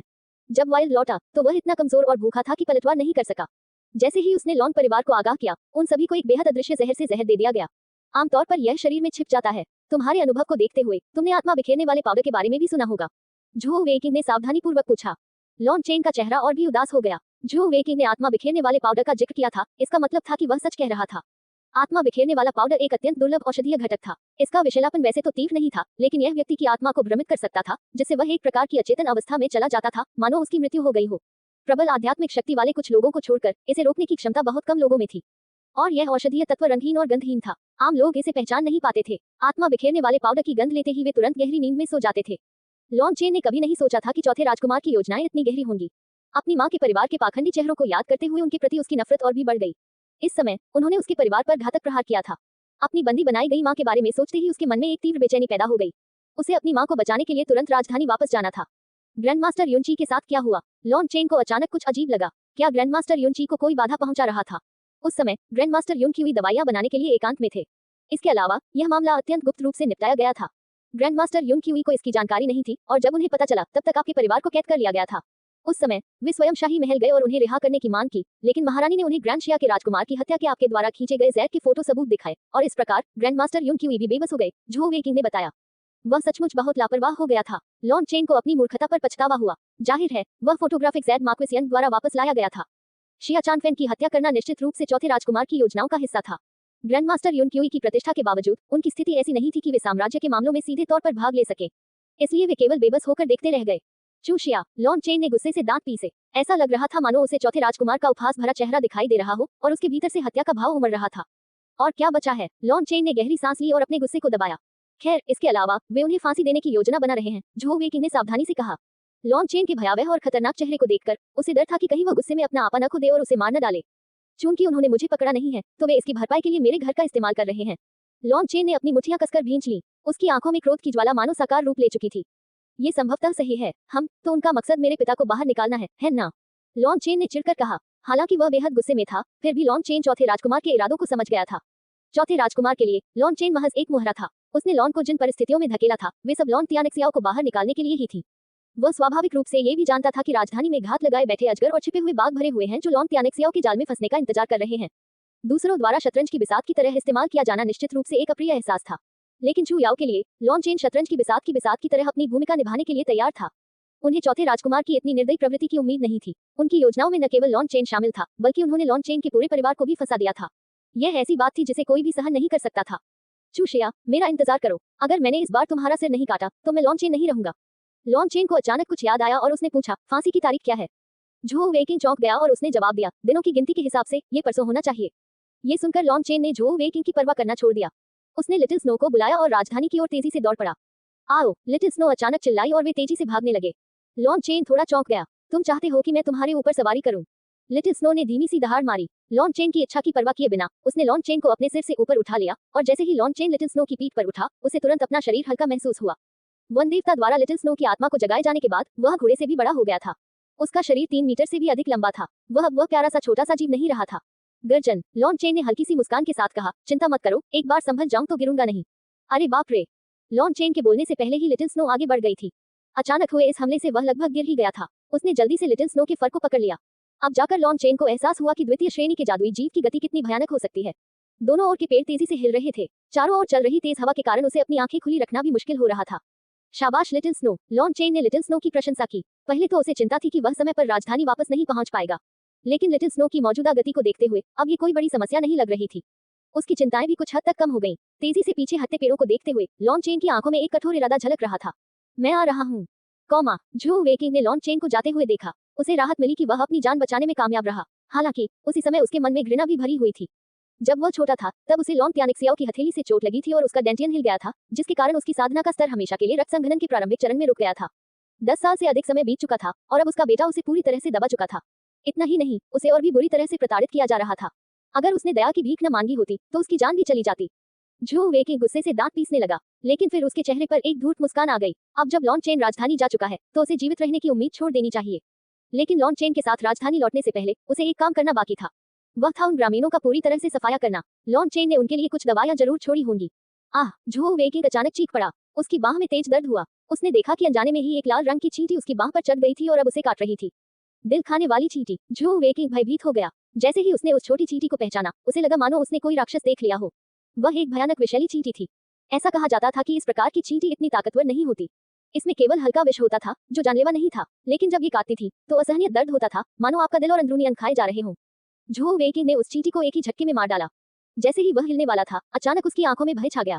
उसे पता नहीं कब, लेकिन अब आसपास के सभी पेड़ हृदय भक्षक चींटियों से भर गए थे। उसे अचानक लॉन चेन द्वारा फेंकी गई दवा की गोली याद आ गई। उसे याद आया कि गोली देते समय लॉन चेन की आंखों में उपहास की एक झलक थी। आह! ठीक उसी क्षण हजारों की संख्या में हृदय भक्षक चींटियों ने झू वेकी के शरीर से एक विशेष गंध महसूस की और उस पर टूट पड़ी। वे उसे जितना हो सके उतना खाने के लिए पूरी ताकत से टूट पड़ी। उनकी नजरों में उसका शरीर एक विशाल स्वादिष्ट व्यंजन था।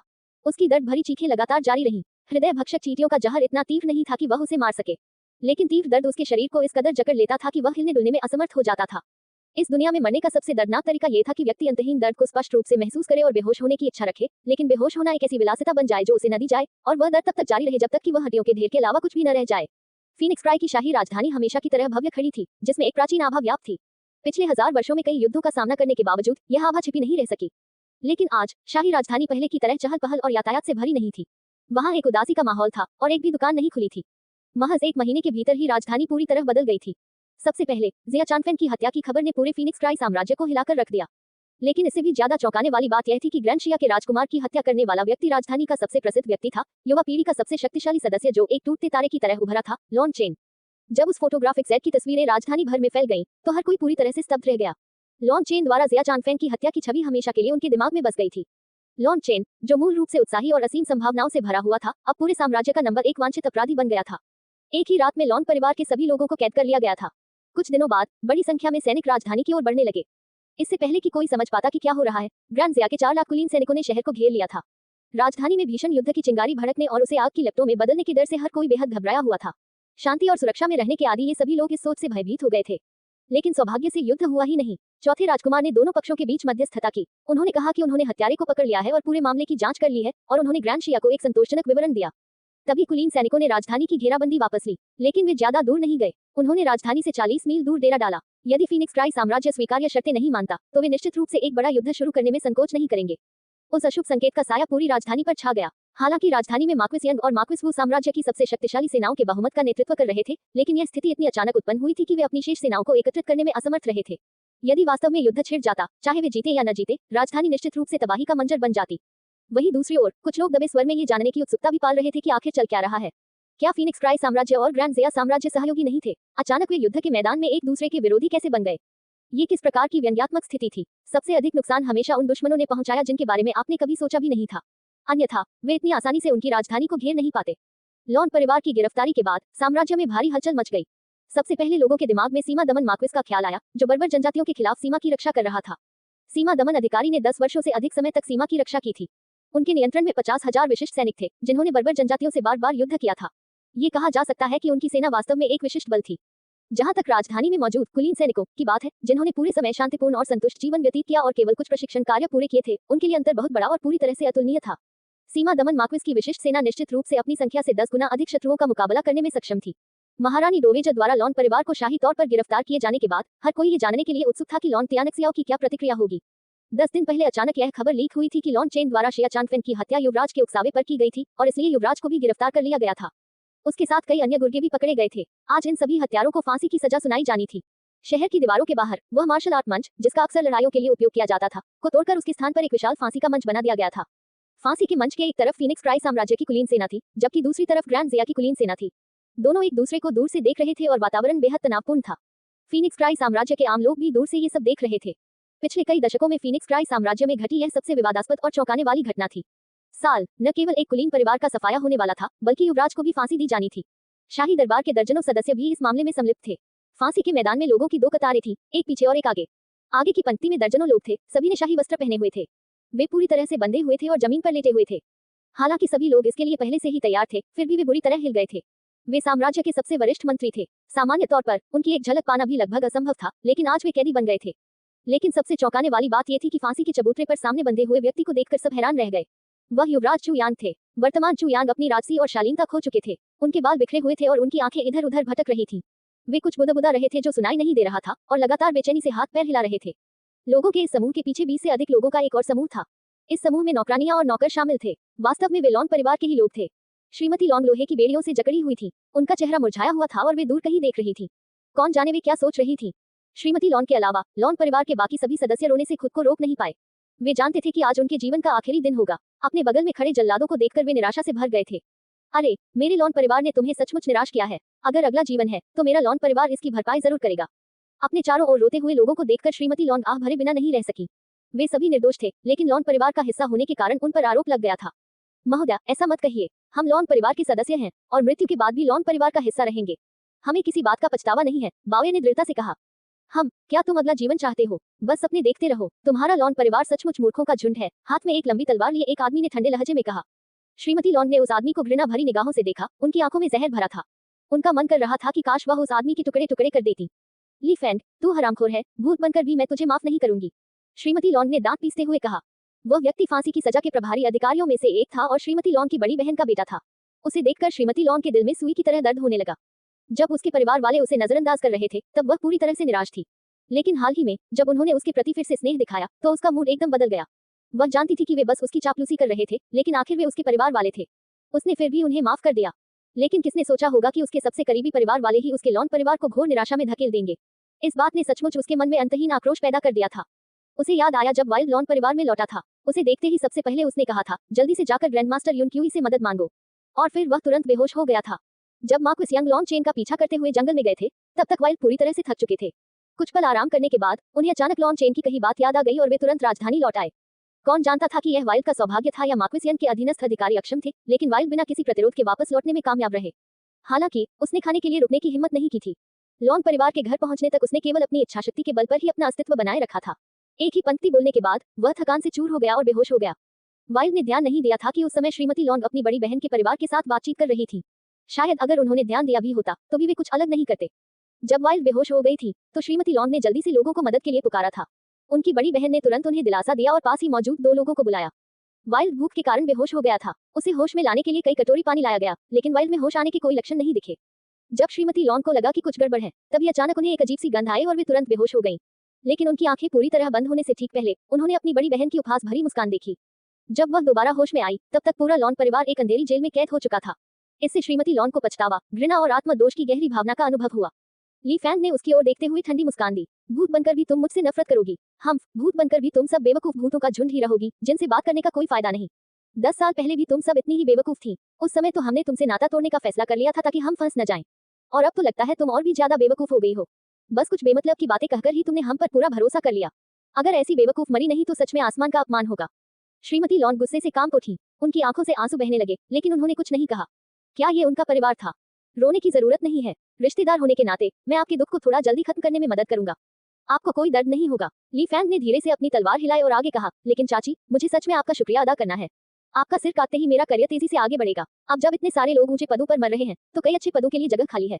उनमें से एक पद मेरा जरूर होगा। अमीर बनने के बाद मैं चाची का एहसान जरूर भूलूंगा। नए साल पर मैं आपके लिए कुछ कागजी नोट जरूर जलाऊंगा। हाँ। 1 ली फैंग, तुम्हारी मौत अच्छी नहीं होगी। बाओ एर ने उसकी संतुष्ट मुस्कान देखकर किनारे से उसे कोसते हुए कहा। वह इस नीच कमीने को देखकर सचमुच परेशान हो गई थी। उसके सामने इतना अच्छा बर्ताव करने की बात याद करके उसका वर्तमान चेहरा देखकर उसे घिन आ रही थी। अच्छी मौत नहीं, हाँ, ये तो तुम लोगों का हाल होगा। जल्द ही तुम्हारे सिर जमीन पर गिरेंगे। ली फैंग ने बाओ एर पर दुष्टतापूर्ण ढंग से हंसते हुए कहा। बाओ एर अभी कुछ जवाब देने ही वाली थी कि तभी उसके बगल में एक भारी भरकम व्यक्ति को जमीन पर पटक दिया गया। वाइल्ड, श्रीमती लॉन्ग ने दुख भरी आवाज में कहा। इस समय वाइल्ड एक ऐसे हेजहॉग की तरह दिख रहा था जिसके पूरे शरीर में लोहे की लंबी सुइयां चुभी हुई हों। वे यातना देने वाले औजार थे जिन्हें अस्थि क्षरण करने वाली सुइयां कहा जाता था। उन पर एक दर्दनाक जहर लगा होता था जो किसी व्यक्ति की हड्डियों को गल सकता था, जिससे व्यक्ति को अस्थि मज्जा तक तीव्र दर्द का अनुभव होता था। उस तरह का दर्द असहनीय था। अधिकांश लोग तो एक सुई चुभने का दर्द भी सहन नहीं कर पाते थे। यहाँ तक कि साधक भी 5 से अधिक सुइयों का दर्द नहीं सह पाते थे। उस तरह का दर्द किसी की जान लेने के लिए काफी था। लेकिन वाइल्ड का पूरा शरीर उसी तरह की सुइयों से ढका हुआ था। दर्द सहने की वाइल्ड की क्षमता वाकई चौंकाने वाली थी। शुरुआत में वाइल्ड बेहोश थे, लेकिन जब उन्हें जमीन पर पटका गया तो उन सुइयों ने एक बार फिर उनकी हड्डियों में चुभन पैदा कर दी, जिससे वे जाग गए। माँ, आपको चिंता करने की जरूरत नहीं है। वाइल्ड को कोई दर्द नहीं हो रहा है। श्रीमती लॉन को रोते हुए देखकर वाइल्ड ने उन्हें सांत्वना देने की कोशिश की, यहाँ तक कि उसने हल्की सी मुस्कान भी बिखेरी। लेकिन वर्तमान वाइल्ड का वजन इतना कम हो गया था कि वह लगभग हड्डियों का ढांचा मात्र रह गया था। उसकी मुस्कान अब सचमुच बेहद बदसूरत लगती थी। जब लॉन चेन पहली बार वाइल्ड को घर लेकर आया था, तब उसने श्रीमती लॉन को उसकी परिस्थितियों के बारे में बताया था। उसे उम्मीद थी कि उसकी माँ उसे अपने दत्तक पुत्र के रूप में स्वीकार कर लेंगी। वाइल्ड पूरे समय श्रीमती लॉन को माँ कहकर बुलाता था, लेकिन श्रीमती लॉन को हमेशा ये संबोधन थोड़ा अजीब लगता था और उन्होंने इसका जवाब नहीं दिया था। लेकिन अब जब वाइल्ड ने उसे इस नाम से पुकारा, तो वह मन ही मन दुखी हो गई। वाइल्ड, माँ ने तुम्हें निराश किया है। वाइल्ड, माँ ने तुम्हें निराश किया है। श्रीमती लॉन सचमुच व्यथित थी। वाइल्ड एक अच्छा लड़का था और ऐसे कठिन समय में भी उसके मन में उनके प्रति जरा भी द्वेष नहीं था, बल्कि वह उन्हें सांत्वना दे रहा था। इससे श्रीमती लॉन और भी अधिक निराश हो गई। अगर उसके परिवार की साजिशें न होती तो वह सबको फंसाती नहीं। वाइल्ड को अपनी आखिरी सांसें लेते हुए देखकर, जो फिर भी ऐसे बर्ताव कर रहा था जैसे ठीक हो, उसे ऐसा लगा जैसे किसी ने उसके दिल में चाकू घोंप दिया हो। माँ, डरो मत, लॉन चेन जरूर आएगा और हमें बचाएगा, वाइल्ड ने दिलासा देते हुए कहा। उसने उठकर बैठने की पूरी कोशिश की। इससे सुइयों का दबाव कुछ कम हो जाता और वह थोड़ा और आरामदायक महसूस कर पाता। बच्चे, तुम्हारे लिए बहुत कष्टदायक रहा है। हड्डी गलाने वाली हर सुई एक भयानक यातना का साधन थी और उन्हें उसके शरीर पर इतनी घनी तरह से लिपटा देखकर वह और भी जोर से रोने लगी। इस बच्चे ने आखिर कितना दर्द सहा होगा। माँ, मैं ठीक हूँ। उस कमीने मार्क्विस यंग ने मुझसे पूछताछ की, लेकिन मुझे समझ ही नहीं आया कि वो क्या कह रहा था। खैर, मैंने एक शब्द भी नहीं कहा, जिससे वो बूढ़ा कमीना और भी गुस्सा हो गया। वाइल्ड हंसते हुए बोला। जब मार्क्विस यंग अपने घावों से उबर गए, तो उन्हें पता चला कि वाइल्ड को पकड़ लिया गया है। वे तुरंत अकेले उनसे पूछताछ करने चले गए। वह वाइल्ड के शारीरिक गठन को लेकर बेहद उत्सुक था। उसे अब भी विश्वास नहीं हो रहा था कि उसके जैसा नौसिखिया, जिसने अभी तक रक्त संघनन स्तर भी हासिल नहीं किया था, उसकी तलवार को रोक सका था। वह जानना चाहता था कि वाइल्ड साधना कैसे करता है। हालांकि उसके पास लॉन चेन जैसी शक्तिशाली आत्मा नहीं थी। वह वाइल्ड की कोशिकाओं की स्थिति को पूरी तरह से समझ नहीं पा रहा था। हालांकि उन्हें यह पता चल गया था कि वाइल्ड का शरीर केवल 4 नाड़ियों के साथ बेहद विचित्र था, लेकिन उन्होंने मान लिया था कि यह बचपन से ही किसी प्रकार की रहस्यमय साधना तकनीक के प्रशिक्षण का परिणाम था। मार्क्विस यंग स्वाभाविक रूप से ऐसी रहस्यमय साधना तकनीक को प्राप्त करने का अवसर नहीं छोड़ेंगे। भले ही वे इसका अभ्यास न कर सके, लेकिन यदि वे इसे प्राप्त कर ले तो यह निश्चित रूप से एक अमूल्य खजाना होगा। लेकिन उसे वाइल्ड जैसे बच्चे के इतने सख्त होने की उम्मीद नहीं थी। उसने एक शब्द भी नहीं कहा, और चाहे उसने उसे कितना भी मारा हो, उसने एक भी आवाज नहीं निकाली। उसने हर तरह की यातनाएं आजमाई। अंत में उसने अपने पूरे शरीर पर सबसे क्रूर हड्डियां गलाने वाली सुइयां भी चुभाई, लेकिन फिर भी उसने एक शब्द भी नहीं कहा। बाद में मार्क्विस यंग को धीरे धीरे एहसास हुआ कि वाइल्ड के शरीर की विचित्रता संभवतः उसकी शारीरिक बनावट के कारण थी। शायद वाइल्ड की साधना तकनीक ऐसी थी जिसे अन्य लोग तकनीक जानने के बावजूद भी हासिल करने में असमर्थ होते। जबरदस्ती साधना करने से केवल मृत्यु ही प्राप्त होती। असली सवाल तो यह था कि किस तरह का जीवन हड्डियों को नष्ट करने वाली सुई के दर्द को सहन कर सकता है। अगर कोई एक सुई का दर्द सह भी ले, तो भला 10 सुइयों का दर्द सहकर कौन मर सकता है। यहाँ तक कि टेंडन ट्रांसफॉर्मेशन विशेषज्ञ भी 10 हड्डियों को नष्ट करने वाली सुइयों के दर्द से पागल हो जाएगा। ये बात समझ लेने के बाद मार्क्विस यंग ने वाइल्ड की साधना तकनीक पर ध्यान देना बंद कर दिया। अब उनकी रुचि वाइल्ड के शारीरिक गठन में थी। वे ये देखना चाहते थे कि किसी व्यक्ति का शरीर कितनी अस्थि क्षीण करने वाली सुइयों का सामना कर सकता है, और इस तरह वाइल्ड एक इंसान के आकार के हेजहॉग में बदल गया। ये देखकर मार्क्विस यंग को गहरा सदमा लगा। हड्डियों को नष्ट करने वाली सुइयों से ढके होने के बावजूद भी वह मरा नहीं। उसका शरीर इतना भयानक था। उसी समय उसे वाइल्ड को फांसी के मैदान में भेजने का आदेश दिया गया था, और तभी उसने वाइल्ड को यातना देना बंद किया। मुझे लगता है कि तुमसे निपटना काफी मुश्किल है, क्योंकि तुम इतनी सारी हड्डियां गलने वाली सुइयों से बच गए। मुझे आश्चर्य है कि क्या तुम्हारी गर्दन मेरी तलवार को रोक पाएगी। मैं सच में उत्सुक हूँ, ली फैंग ने वाइल्ड से ठंडे लहजे में कहा। अरे हरामखोर, बस इंतजार करो, भाई लॉन्ग हमें बचाने जरूर आएगा, वाइल्ड ने गुस्से से जवाब दिया। बस अपने देखते रहो, चाहे कोई भी आए, कोई तुम्हें बचा नहीं पाएगा, भगवान भी नहीं। चुपचाप भूत बन जाओ, ली फैंग ने ठंडे लहजे में कहा। अब उसे उनकी कोई परवाह नहीं थी। फीनिक्स क्राई साम्राज्य और ग्रैंड जिया साम्राज्य दोनों के एक दल के बाहर चले जाने से अशांति फैल गई। फीनिक्स क्राई साम्राज्य की ओर से महारानी, राजकुमार और राजकुमारियां, साथ ही शक्तिशाली चांसलर भी उपस्थित थे। ग्रैंड जिया साम्राज्य की ओर पीले वस्त्र पहने एक विशालकाय मीनारनुमा व्यक्ति खड़ा था। उसके पीछे 3 सशस्त्र सैनिक उसका पीछा कर रहे थे। उन चारों से एक भयानक दबाव उत्पन्न हो रहा था। उनकी संयमित आभा ज्वालामुखी की तरह लग रही थी, जो किसी भी क्षण फट सकती थी। सबसे आगे ग्रैंड शिया के सम्राट शिया यूयू थे। उनके पीछे 3 लोग ग्रैंड शिया के शीर्ष विशेषज्ञ थे। इस बार शिया यूयू सचमुच अपने पूरे साम्राज्य की सर्वोच्च सेनाओं को यहाँ लेकर आए थे। दोनों समूह एक दूसरे से कुछ दर्जन कदम की दूरी पर आकर रुक गए। चौथे राजकुमार सबसे पहले बाहर निकले। उनके पीछे 2 लोग थे, जिनमें से एक मार्क्विस यंग थे। दूसरे व्यक्ति कद में थोड़े छोटे, दाढ़ी वाले और पीठ पर युद्ध का हथौड़ा लिए हुए थे। वे ही थे उतने ही प्रसिद्ध वू ही, जिन्हें मार्क्विस वू के नाम से जाना जाता था। जब से सबसे बड़े राजकुमार को उनके पद से हटाया गया था, महारानी ने चौथे राजकुमार को साम्राज्य का उत्तराधिकारी बनाने का समर्थन किया और उन्हें नया युवराज बना दिया।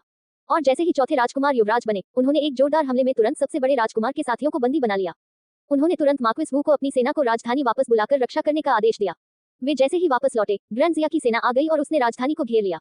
चौथे राजकुमार राजधानी के सामने गए और ग्रैंड जिया की लाखों कुलीन सेनाओं का सामना हमेशा की तरह शांत भाव से बातचीत करने के लिए किया, जिससे ग्रैंड जिया की सेना शहर के द्वार के बाहर रुक गई और आम लोगों को शहर में तबाही मचाने से रोकने के लिए भागने का मौका मिल गया। जब शहर के आम लोगों ने चौथे राजकुमार के सौम्य और सुरुचिपूर्ण व्यवहार को देखा, तो उनमें से कोई भी प्रशंसा किए बिना नहीं रहा। एक साम्राज्य के शासक में इसी तरह का साहस होना चाहिए। भाई चानफेन की विपत्ति के लिए चूशिया को गहरा खेद है। लेकिन सौभाग्य से ईश्वर की कृपा से अपराधी गिरफ्तार हो चुके हैं। आशा है कि इन लोगों का खून भाई चानफेन की आत्मा को शांति प्रदान करेगा। चौथे राजकुमार ने अफसोस जताते हुए शिया यूयू से माफी मांगी। शिया यूयू के चेहरे पर कुछ उलझन के भाव थे। यह आदमी उसकी बहन का बेटा होना चाहिए और वह सचमुच अंदर से थोड़ी अनिच्छुक थी। वह जानता था कि उसके बेटे की मौत चौथे राजकुमार चू शिया के हाथों अन्यायपूर्ण तरीके से हुई थी, लेकिन वह बदला लेने में असमर्थ था। ऐसा इसलिए था क्योंकि किसी ने उसे आदेश दिया था कि वह अपने शरीर के एक बाल को भी नुकसान न पहुंचाए। उसने इन सैनिकों को भी उसी व्यक्ति के आदेश पर बुलाया था। ये सब चू शिया द्वारा रचा गया एक नाटक मात्र था। राजा यूयू के व्यवहार को देखकर, जो अभी तक अपने पुत्र के निधन के सदमे से उबर नहीं पाए हैं, चू शिया ने सचमुच महाराज के भाई चानफेन के प्रति उनके गहरे पितृ प्रेम को महसूस किया है। इतनी कम उम्र में भाई चानफेन का निधन वाकई दुखद है। चौथे राजकुमार ने सिर हिलाया। शिया यूयू ने आंखें सिकोड़ ली, मन ही मन चाहा कि इस पाखंडी को एक थप्पड़ मार दे। अपने बेटे को मारने के बाद भी अब यह ऐसा नाटक कर रहा है, ये सचमुच असहनीय है। लेकिन उसने कोई कदम उठाने की हिम्मत नहीं की। वह जानता था कि अगर उसने चू शिया को मार डाला तो उसका अंजाम अच्छा नहीं होगा। वह केवल सहन कर सकता था। युवराज चू शिया बहुत ही विनम्र है। जब तक मैं अपने बेटे के हत्यारे को मार गिराऊंगा, मुझे विश्वास है कि चानफेन सचमुच चैन से सो सकेगा। शिया यूयू ने चू शिया को गहरी निगाहों से देखा। जब उसने हत्यारा कहा तो उसकी आंखों में एक ठंडी चमक आ गई। चौथे राजकुमार ने उस निगाह को अनसुना करते हुए हल्के स्वर में कहा, महाराज निश्चिंत रहिए। हत्यारे पकड़े जा चुके हैं और भाग नहीं सकते, लेकिन हमारे दोनों साम्राज्यों की मित्रता बनाए रखने के लिए कुछ बलिदान अपरिहार्य हैं। कुछ पूर्वाग्रहों और गलतफहमियों को त्यागने से ही दोनों साम्राज्यों के लोग शांति का आनंद ले सकते हैं। ग्रैंड शिया और फीनिक्स प्राई की मित्रता को याद करते हुए मैं कहना चाहूंगा कि महाराज की दूरदृष्टि वास्तव में महान है। आपका क्या विचार है? शिया यूयू को अंततः समझ आ गया कि वर्षों पहले उसने जो मोहरा रखा था वह अब उसके हाथ से निकलकर उसे ही वश में करने लगा था। चौथे राजकुमार द्वारा शिया चानफेन की हत्या उसे यह बताने के लिए थी कि यह चू शिया पुराना चू शिया नहीं रहा। यदि वह उसे नियंत्रित करना जारी रखना चाहता तो यह एक गंभीर गलती होती।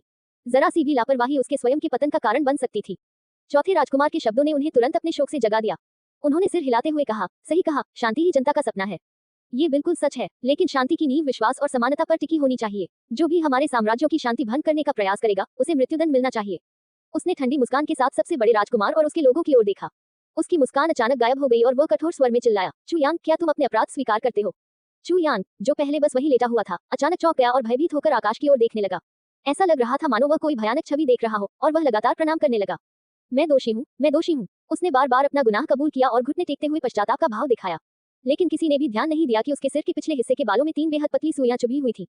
वह अकेला नहीं था जिसके सिर में सुइयां चुभी थी। शांत और कुछ हद तक बेजान सी दिखने वाली महारानी के सिर के पिछले हिस्से में भी ऐसी ही पतली सुइयां चुभी हुई थी, लेकिन उनके बालों ने उन्हें इस तरह ढक रखा था कि कोई उन्हें देख नहीं पा रहा था। चौथे राजकुमार ने सब पर नजर डाली और ठंडे स्वर में चिल्लाया, हमारे फीनिक्स प्राई के सबसे बड़े राजकुमार ने हमारे दोनों राष्ट्रों के बीच शांति भंग करने का व्यर्थ प्रयास किया। उसने हमारी जनता को यातनाओं के अथाह गड्ढे में धकेलने की धमकी दी। बिना क्षमा के मृत्युदंड मार डालो। उसके निर्मम आदेश का पालन करते हुए मुख्य जल्लाद का चाकू नीचे गिर गया। हर तरफ खून फैल गया। 10 से ज्यादा सिर जमीन पर गिर पड़े और धरती खून से लाल हो गई। उनके पीछे वाली पंक्ति में बैठे लॉन परिवार के आधे से ज्यादा सदस्य तुरंत बेहोश हो गए। दूर से देख रहे आम लोगों ने भय से अपनी आंखें बंद कर ली। ऐसा नहीं था कि उन्होंने पहले कभी फांसी नहीं देखी थी, लेकिन उन्होंने कभी इतने जघन्य अपराधों के लिए इतने सारे लोगों को फांसी पर चढ़ते नहीं देखा था। इसके अलावा वे सभी लोग साम्राज्य के सर्वोच्च अधिकारी थे, जिसके कारण उनमें से कई लोग ये दृश्य सहन नहीं कर पाए। वहीं दूसरी ओर चौथे राजकुमार के प्रति उनका सम्मान और भी बढ़ गया। उन सभी लोगों को फांसी पर चढ़ते देख चौथे राजकुमार ने गहरी सांस ली। वह बहुत उत्साहित था। उसे नियंत्रण का यह एहसास बहुत अच्छा लगता था। उसके एक ही विचार से उसके आसपास के लोगों का जीवन और मृत्यु तय हो जाती थी। यही सत्ता का आकर्षण था। उसने राजकुमारों, राजकुमारियों और कुलीनों के पीले पड़े चेहरों की ओर देखा। उनकी आंखों में जो भय था वही वह देखना चाहता था। वह इस अवसर का लाभ उठाकर अन्य सभी दलों को दरकिनार कर देगा और सबको अपने प्रति निष्ठा स्वीकार करने के लिए बाध्य करेगा। साथ ही ये सुनिश्चित करेगा कि कोई भी उसके विरुद्ध विद्रोह करने का साहस न कर सके। वह पूर्ण शक्ति से शासन करने वाला राजा बनेगा। मेरा अनुसरण करो और समृद्ध हो जाओ, मेरा विरोध करो और मर जाओ। ये तो विश्वासघात का परिणाम है। चौथे राजकुमार ने ठंडे भाव से उन लाशों से नजरें ऊपर उठाई और श्रीमती लॉन के भयभीत चेहरे को देखा। उसका पूरा शरीर कांप रहा था और वह दहशत से भरी हुई थी। वह बेहोश तो नहीं हुई, लेकिन बस बेजान निगाहों से देखती रही। श्रीमती लॉन, मुझे खेद है। लॉन चेन ने इतना बड़ा अपराध किया है कि मैं भी आपकी रक्षा करने में असमर्थ हूँ। मुझे दोष मत दीजिए। ये कहने के बाद उसने खेदपूर्वक अपना हाथ हिलाया, जिससे 1 दर्जन जल्लादों के ब्लेड उनकी गर्दन पर दब गए। हरामखोरों, इस मालिक के लिए रुक जाओ। अचानक एक जोरदार चीख सुनाई दी और लोगों का एक समूह फांसी के मंच की ओर दौड़ पड़ा। वह 7 लोगों का एक समूह था और वे सभी हथियार कसकर पकड़े हुए थे। सबसे आगे वाला व्यक्ति बेहद विशालकाय था और अपने एक हाथ में तलवार चला रहा था। उसके पीछे एक मोटा और एक पतला व्यक्ति था। मोटा व्यक्ति इतना बड़ा था कि लोग ये भी नहीं बता पा रहे थे कि वह चल रहा है या लुढ़क रहा है। दुबले पतले व्यक्ति की बात करें तो वह हड्डियों का ढांचा मात्र था, बिल्कुल चिंपैंजी जैसा दिखता था। दोनों ने अपनी तलवारें कसकर पकड़ रखी थी और आगे चल रहे व्यक्ति के पीछे पीछे चल रहे थे। इस समूह को देखकर सभी लोग पूरी तरह से हैरान रह गए। ध्यान से देखने पर कुछ लोग ये कहने से खुद को रोक नहीं पाए, क्या ये वही शी फैंग नहीं है जिसने फीनिक्स प्राई लैंटर्न फेस्टिवल के दौरान प्रतियोगिता जीती थी? ये सचमुच वही है। उसके ठीक पीछे 2 और लोग भी हैं, जो मुझे याद है कि लॉन चेन के बहुत करीब थे। क्या वे फांसी रोकने के बारे में सोच रहे हैं? कुछ लोगों ने अविश्वास से कहा। ये सच था कि शी फैंग एक प्रतिभाशाली व्यक्ति था, संभवतः लॉन चेन के बाद दूसरे नंबर पर। लेकिन फिर भी वह तो केवल रक्त संघनन के 5वें स्वर्ग स्तर तक ही पहुंचा था, और वह केवल कुछ तुच्छ संघनन प्रतिभावान बच्चों के समूह का नेतृत्व कर रहा था। ये तो मानो स्वयं को मृत्यु के हवाले करने जैसा ही था। यही तो सच्ची भाईचारा है। मैंने सुना है कि लॉन चेन ने उन पर बहुत एहसान किए हैं। शायद वे उनका एहसान चुकाने के लिए ऐसा कर रहे हैं। ऐसे लोग ही सच्चे मर्द होते हैं। कुछ लोग उनकी मृत्यु पर अफसोस जताते हुए आहें भरने से खुद को रोक नहीं पाए, लेकिन साथ ही साथ उनके प्रति सम्मान और प्रशंसा से भी भर गए। यह एक तरह से मौत का रास्ता था जिस पर वे चल रहे थे। ऐसा करने के लिए उन्हें सिर्फ साहस से कहीं अधिक गुणों की आवश्यकता थी। अचानक प्रकट हुए लोगों के इस समूह को देखकर चू शिया ने भौहें सिकुड़ी। वह जानता था कि शी फैंग और वे लोग लॉन चेन के बेहद करीबी थे, लेकिन वह ये भी जानता था कि शी फैंग अपनी पीढ़ी का सर्वश्रेष्ठ विशेषज्ञ होगा। उसे उम्मीद थी कि वह उसे अपने साथ शामिल कर लेगा और उसे अपने अधीनस्थों में से एक के रूप में प्रशिक्षित करेगा। यही कारण था कि इस बार वे इसमें बिल्कुल भी शामिल नहीं हुए थे। हालांकि उसे यह उम्मीद नहीं थी कि शी फैंग इतना साहसी होगा और फीनिक्स फ्राई और ग्रैंड शिया दोनों के शीर्ष विशेषज्ञों की उपस्थिति में फांसी को रोकने की कोशिश करने का साहस करेगा। चौथे राजकुमार के कुछ कहने से पहले ही सैनिकों के एक समूह ने उनका रास्ता रोक दिया था। जो भी मुझे रोकने की कोशिश करेगा वह मरेगा। शी फैंग ने क्रोधित होकर चिल्लाते हुए अपनी तलवार उठाई और वीरतापूर्वक आगे बढ़ा। आगे बढ़ो, भाई लॉन के परिवार को बचाओ। फैटी यू भी शी फैंग के पीछे पीछे चल रहा था। शी फैंग के नेतृत्व में उनके छोटे से समूह ने 100 से अधिक कुलीन सैनिकों की एक टुकड़ी पर हमला कर दिया। अगर तुम आगे बढ़ने की हिम्मत करते हो तो तुम सब मर जाओगे, दस्ते के नेता ने ठंडे स्वर में चिल्लाते हुए कहा जब उसने देखा कि शी फैंग अभी भी नहीं रुका है। सच तो यह है कि वह वास्तव में दयालुता दिखा रहा था। उसे उम्मीद थी कि शी फैंग अभी भी मौका रहते रुक जाएगा। इतने सारे विशेषज्ञों के सामने उनके सफल होने की रत्ती भर भी संभावना नहीं थी, इसलिए उसने शी फैंग और दूसरों को जीवित रहने का रास्ता दिखाने की कोशिश की। साथ ही वह शी फैंग की उस अटूट निष्ठा से भी प्रभावित था जो मृत्यु के सामने भी नहीं झुकती थी। उसके सैनिक, जिन्होंने पहले भी खून खराबा देखा था, आम लोगों की तुलना में ऐसी भाईचारे की भावना की और भी अधिक प्रशंसा करते थे। दुर्भाग्यवश उसे ये देखकर निराशा हुई कि शी फैंग बिल्कुल भी नहीं रुका, बल्कि और भी तेजी से आगे बढ़ रहा था। शी फैंग ने अपनी तलवार उठाई और उस नेता के भाले पर जोरदार प्रहार किया। उसकी शक्ति का विस्फोट हुआ और रक्त संघनन की मध्य अवस्था में पहुंच चुके उस दस्ते के नेता को 12 कदम पीछे हटना पड़ा। ये वाकई चौंकाने वाला था। किसी ने भी इतनी कम उम्र में शी फैंग की इतनी ताकत की उम्मीद नहीं की थी। दस्ते के नेता ने तुरंत खुद को संभाला और अपना भाला शी फैंग की ओर भेज दिया। अचानक शी फैंग के शरीर से रक्त ऊर्जा का विस्फोट हुआ। उसकी मध्य रक्त संघनन आभा तुरंत भड़क उठी और उसकी तलवार ने एक बार फिर नीचे की ओर वार किया। उस दस्ते के नेता का हाथ सुन्न पड़ गया और उसकी हथेली फट गई। उसका भाला दर्जनों मीटर दूर जा गिरा और जमीन में धंसते ही लगातार कांपता रहा। वह पूरी तरह से चकित था। शी फैंग को आगे बढ़ते देख उसे एहसास हुआ कि वह जरा भी प्रतिरोध नहीं कर पाएगा और उसने असहाय होकर मृत्यु के सामने अपनी आंखें बंद कर ली। हालांकि तलवार का वह अपेक्षित वार नहीं हुआ। इसके बजाय उसे लगा कि किसी ने उसे लात मारकर दूर धकेल दिया है। हालांकि वह देखने में दयनीय लग रहा था, लेकिन उसे वास्तव में कोई चोट नहीं आई थी। महज 2 चालों में शी फैंग ने उनके सबसे ताकतवर सदस्य को हरा दिया। उसके पीछे मौजूद सैनिक घबरा गए। शी फैंग को आगे बढ़ते देख उन्होंने तुरंत अपने भाले उठाकर उसे रोकने की कोशिश की, लेकिन वे सैनिक तो साधारण सैनिक थे। उनमें से कुछ तो अभी तक ची संघनन की अवस्था में भी नहीं पहुंचे थे। उनके लिए शी फैंग को रोकना असंभव था और वे सभी हवा में उड़ गए। जब चू शिया ने शी फैंग की अविश्वसनीय शक्ति को देखा तो उसने भौहें चढ़ाकर हाथ हिलाते हुए कहा, इन्हें रोको। शी फैंग को जिंदा पकड़ना मत भूलना। चौथे राजकुमार के आदेश पर 3 छोटी टुकड़ियों ने शी फैंग के समूह को पूरी तरह से घेर लिया। 3 मध्य रक्त संघनन सैनिक एक साथ आगे बढ़कर उसे रोकने के लिए जुट गए। शी फैंग मानो किसी युद्ध देवता के वश में हो। उसकी तलवार हवा में लहरा रही थी और 3 के मुकाबले 1 होने पर भी वह पीछे नहीं हट रहा था। हालांकि वह आगे बढ़ने में असमर्थ था। फैटी यू और बाकी लोग सैनिकों से घिरे हुए थे। उनके पास शी फैंग जैसी युद्ध क्षमता नहीं थी और उनमें से सबसे शक्तिशाली व्यक्ति भी केवल ची संघनन के 6ठे स्वर्ग स्तर पर था। सबसे महत्वपूर्ण बात यह थी कि वे सभी अपने जोश के बल पर आगे बढ़ रहे थे। असल में उनका युद्ध अनुभव लगभग शून्य था। जैसे ही उनका आमना सामना हुआ, उनमें से एक भाले से बुरी तरह घायल हो गया। फैटी यू ने जैसे ही एक भाले को रोका, दूसरा भाला उसकी बगल तक पहुंच गया, जिससे वह बुरी तरह डर गया। लेकिन उन पर नजर रख रहे शी फैंग ने उस भाले को 2 टुकड़ों में काट दिया। अपने विरोधियों को पीछे धकेलते हुए वह मोटे यू की जान बचाने के लिए वापस लौटा था। हालांकि ध्यान भटकने के कारण दस्ते के एक नेता का भाला उसके कंधे को छूकर निकल गया और धीरे धीरे खून बहने लगा। भाइयों, डरो मत। भले ही हम मर जाएं, 20 साल बाद भी हमें नायकों के रूप में याद किया जाएगा। लॉन चेन हमें अपने भाइयों की तरह मानता है और हम उसके परिवार को अपनी आंखों के सामने मरते हुए नहीं देख सकते। आज हम मृत्यु को चुनते हैं। यदि अगला जीवन मिले तो हम भाई बने रहेंगे। शी फैंग जानता था कि आज का दिन पहले से ही निराशाजनक था। उसे बहुत पहले से ही पता था कि ऐसा ही होगा। मूल रूप से वे 9 लोगों का एक समूह थे जो लॉन चेन का अनुसरण करते थे। उन्होंने लॉन चेन से पहले ही कृपा प्राप्त कर ली थी और पृष्ठभूमि में अवांछित पात्रों से अपने परिवारों के सबसे महत्वपूर्ण सदस्यों में तब्दील हो गए थे। ये सब कुछ उन्हें लॉन चेन ने दिया था। लॉन चेन ने ही उनकी किस्मत बदल दी थी। इसलिए जब लॉन परिवार संकट में फंस गया तो अपनी निश्चित मृत्यु को जानते हुए भी वे आए।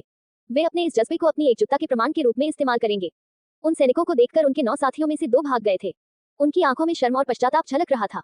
वे कभी उनके सदस्य थे, लेकिन आने की हिम्मत नहीं जुटा पाए थे। जब शी फैंग ने फांसी रोकने के लिए जाने की बात कही तो उन्होंने चुप रहना ही बेहतर समझा। लेकिन शी फैंग न तो क्रोधित हुए और न ही उन्होंने उनसे कोई द्वेष रखा। इसके बजाय उन्होंने उनसे अपने भाइयों को याद रखने को कहा और जब उन्हें समय मिले तो उनकी कब्रों पर आकर अगरबत्ती जलाने और उनके लिए थोड़ी शराब चढ़ाने को कहा। शिया यू ने शी फैंग में अपार क्षमता देखकर सहज भाव से कहा, अभी एक व्यक्ति ने कहा था कि जो लोग हमारे दोनों साम्राज्यों के बीच शांति भंग करेंगे उन्हें क्षमा नहीं किया जा सकता। लगता है राजकुमार चू शिया अभी भी थोड़े नर्म दिल हैं। मैं आपकी मदद करती हूँ। हाची, जाओ और उन उपद्रवियों को मार गिराओ। जी हाँ महाराज। उसके पीछे खड़े लोगों में से एक व्यक्ति धुएं के एक हल्के झोंके की तरह तुरंत शीफैंग की ओर तैरता हुआ आया। चू शिया के चेहरे पर थोड़ा सा भाव परिवर्तन आया। वह जानता था कि शिया यूयू ने शीफैंग को भर्ती करने के उसके इरादे को भांप लिया था। वह अपने बेटे का बदला लेने के लिए ऐसा कर रहा था। हालांकि चू शिया ने इसे रोकने के लिए कोई कदम नहीं उठाया। अब उसे एहसास हो गया था कि शीफैंग एक बेहद अधिक व्यक्ति था। चू शिया द्वारा उसे अपने अधीन करने की संभावना बहुत कम थी, इसलिए उसने विरोध में एक शब्द भी नहीं कहा। हाची की गति अत्यंत तीव्र थी, लगभग अकल्पनीय। उसने पलक झपकते ही सैकड़ों मीटर की दूरी तय कर ली। शीफैंग के पास पहुंचकर उसने अपना हाथ आगे बढ़ाया। शीफैंग, जो मूल रूप से 3 दस्ते के नेताओं से लड़ रहा था, अचानक अपने शरीर में एक सिहरन महसूस करने लगा। एक भयानक आभा ने उसे पूरी तरह से घेर लिया। वे चारों अचंभित हो गए और तुरंत लड़ाई बंद कर दी। एक भयानक ताड़ की हवा चलने लगी, जिसे उन्होंने तुरंत रोक दिया। टकराना। शीफैंग को सबसे पहले इस बात का एहसास हुआ कि कुछ गड़बड़ है। वह उन तीनों की तरह नहीं था जो मूर्खतापूर्ण तरीके से खड़े होकर उसे रोकने की कोशिश कर रहे थे, बल्कि वह तेजी से पीछे हट गया। हालांकि फिर भी वह उस ताड़ के पेड़ की हवा से बुरी तरह घायल हो गया और एक ऐसी पतंग की तरह हो गया जिसकी डोर कट गई हो, दर्जनों मीटर पीछे लुढ़क गया और खून उगलने लगा। अब उस जगह को पीछे मुड़कर देखने पर उसके साथ लड़ रहे उन तीनों दस्ते के नेताओं के शव जमीन पर पड़े थे, जिन्हें पहचानना नामुमकिन था। उनकी हड्डियां चकनाचूर हो चुकी थी और उनकी आभा गायब हो गई थी। अरे, मुझे माफ करना, मुझे लगता है मैंने कुछ ज्यादा ही कह दिया। हाची ने हल्की सी मुस्कान दी। हालांकि उसकी माफी में जरा भी खेद नहीं झलक रहा था। युद्ध पूरी तरह रुक गया। इस अचानक हुए बदलाव से सभी स्तब्ध रह गए। उन शवों को देखकर, जिनका मानव रूप भी गायब हो चुका था, सभी लोग काफी देर तक चुप रहे। वे मध्य रक्त संघनन क्षेत्र में उनके दस्ते के नेता थे। उन तीनों को एक ही हथेली के वार से मार डाला गया था। भला ये कितना भयावह होगा। टेंडन ट्रांसफॉर्मेशन के विशेषज्ञ। अंत में किसी ने घबराकर चीख मारी। केवल एक टेंडन ट्रांसफॉर्मेशन विशेषज्ञ ही इतनी आसानी से उन तीनों को मार सकता था। चू शिया का चेहरा उतर गया। भला वो ये कैसे नहीं समझ पाया कि शिया यूयू ने उसे शर्मिंदा करने के लिए जानबूझकर ऐसा किया था। अरे, ये तो अप्रत्याशित घटना है। आखिर टेंडन ट्रांसफॉर्मेशन विशेषज्ञ भी इंसान ही होते हैं और मुट्ठियों में आंखें नहीं होती। युद्ध के बीच में कोई भी किसी बात की गारंटी नहीं दे सकता। मुझे लगता है कि राजकुमार चू शिया इसे समझ सकते हैं। आपका क्या विचार है? शिया यूयू मुस्कुराए। उसने जानबूझकर हाची को ऐसा करने को कहा था। वह अपने भतीजे को ये बताना चाहता था कि भले ही उसे उस व्यक्ति का सहारा मिल रहा हो, लेकिन वह जीवन भर उसका सहारा नहीं बन पाएगा। इसलिए उसे संयमित रहना चाहिए और इतना अधिक खर्च नहीं करना चाहिए। चौथे राजकुमार को शिया यूयू का मतलब कैसे समझ में नहीं आया। वह क्रोध से भरा हुआ था, लेकिन उसने कोई हरकत नहीं की। इसके बजाय वह अपने दिल में इस घृणा को दर्ज कर रहा था।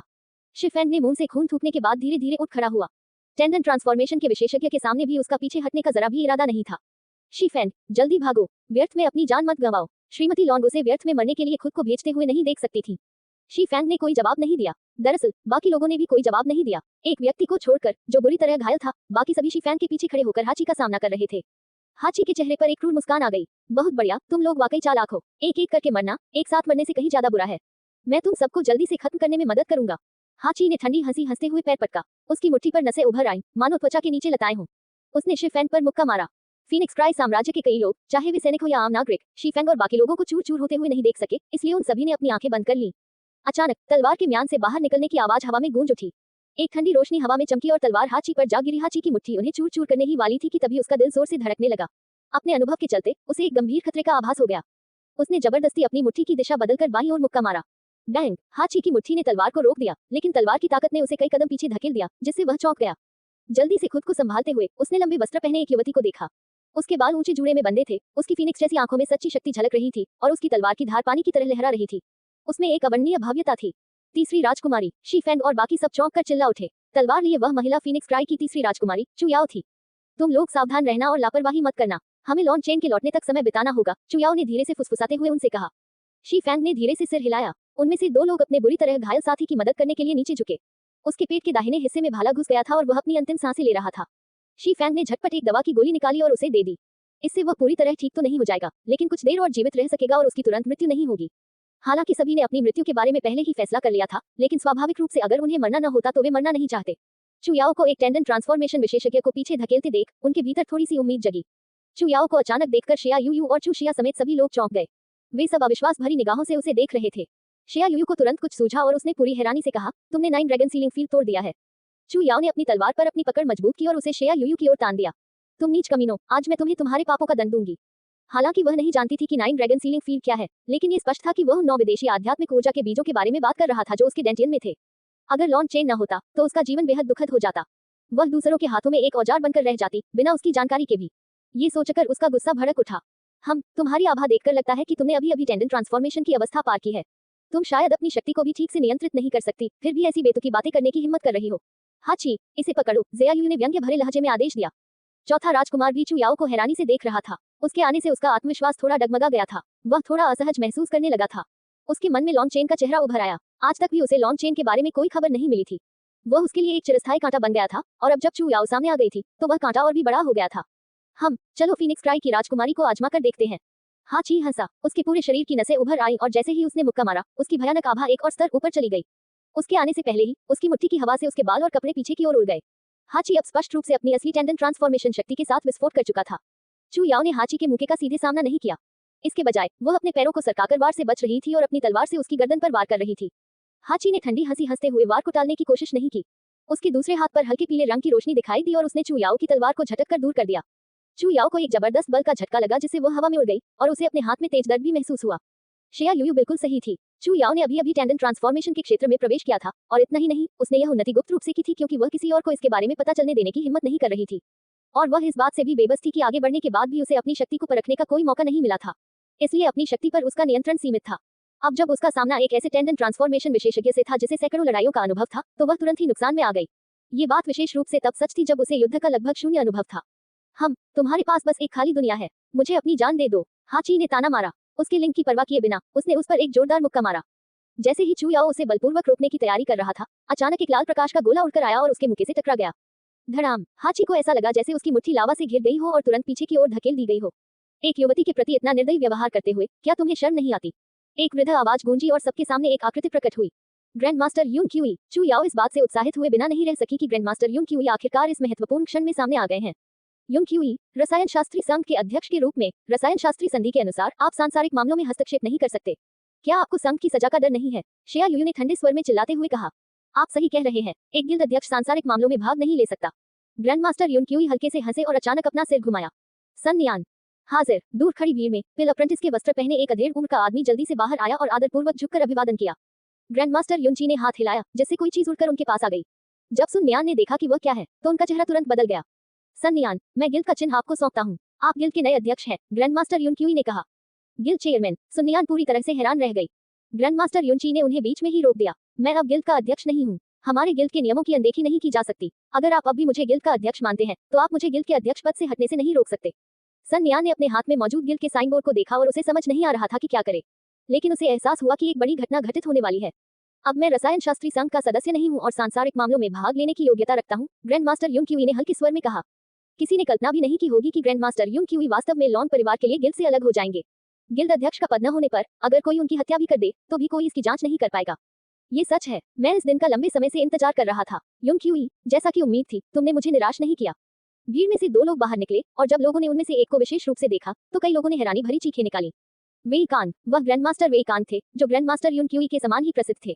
फीनिक्स क्राई लैंटर्न फेस्टिवल में उनके बीच हुए टकराव के समय से ही हर कोई जानता था कि उन दोनों के बीच गहरी दुश्मनी थी, लेकिन उस समय दोनों ने अपनी ताकत को छिपाकर रखा था। यह असल में सिर्फ एक प्रतीकात्मक लड़ाई थी जिसमें उन्होंने अपनी असली ताकत का प्रदर्शन नहीं किया था।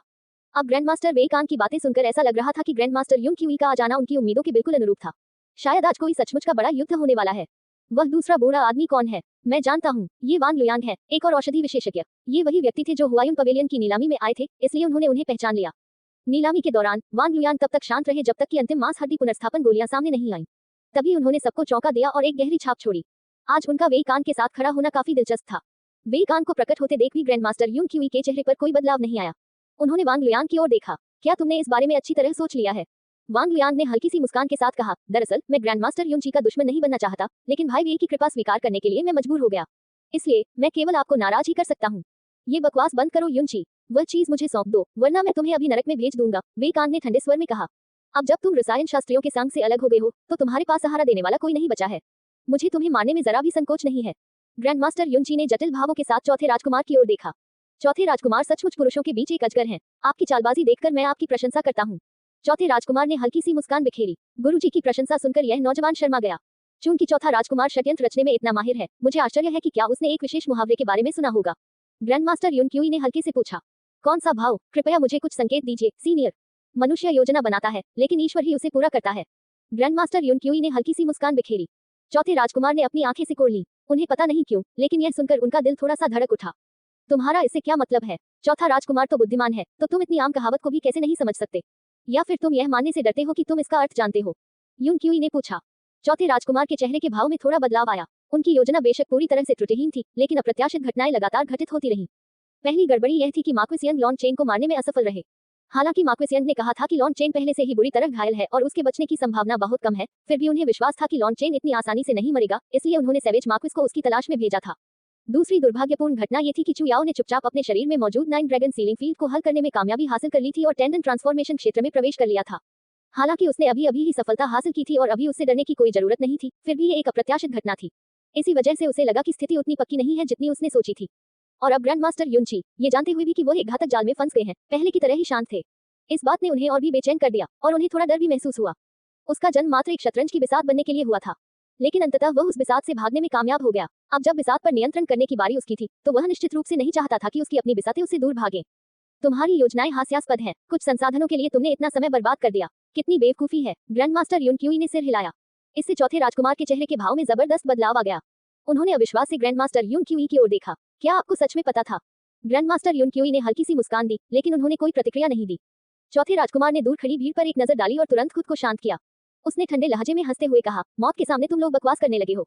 ग्रैंड मास्टर वेई कान, तुम अब किस बात का इंतजार कर रहे हो?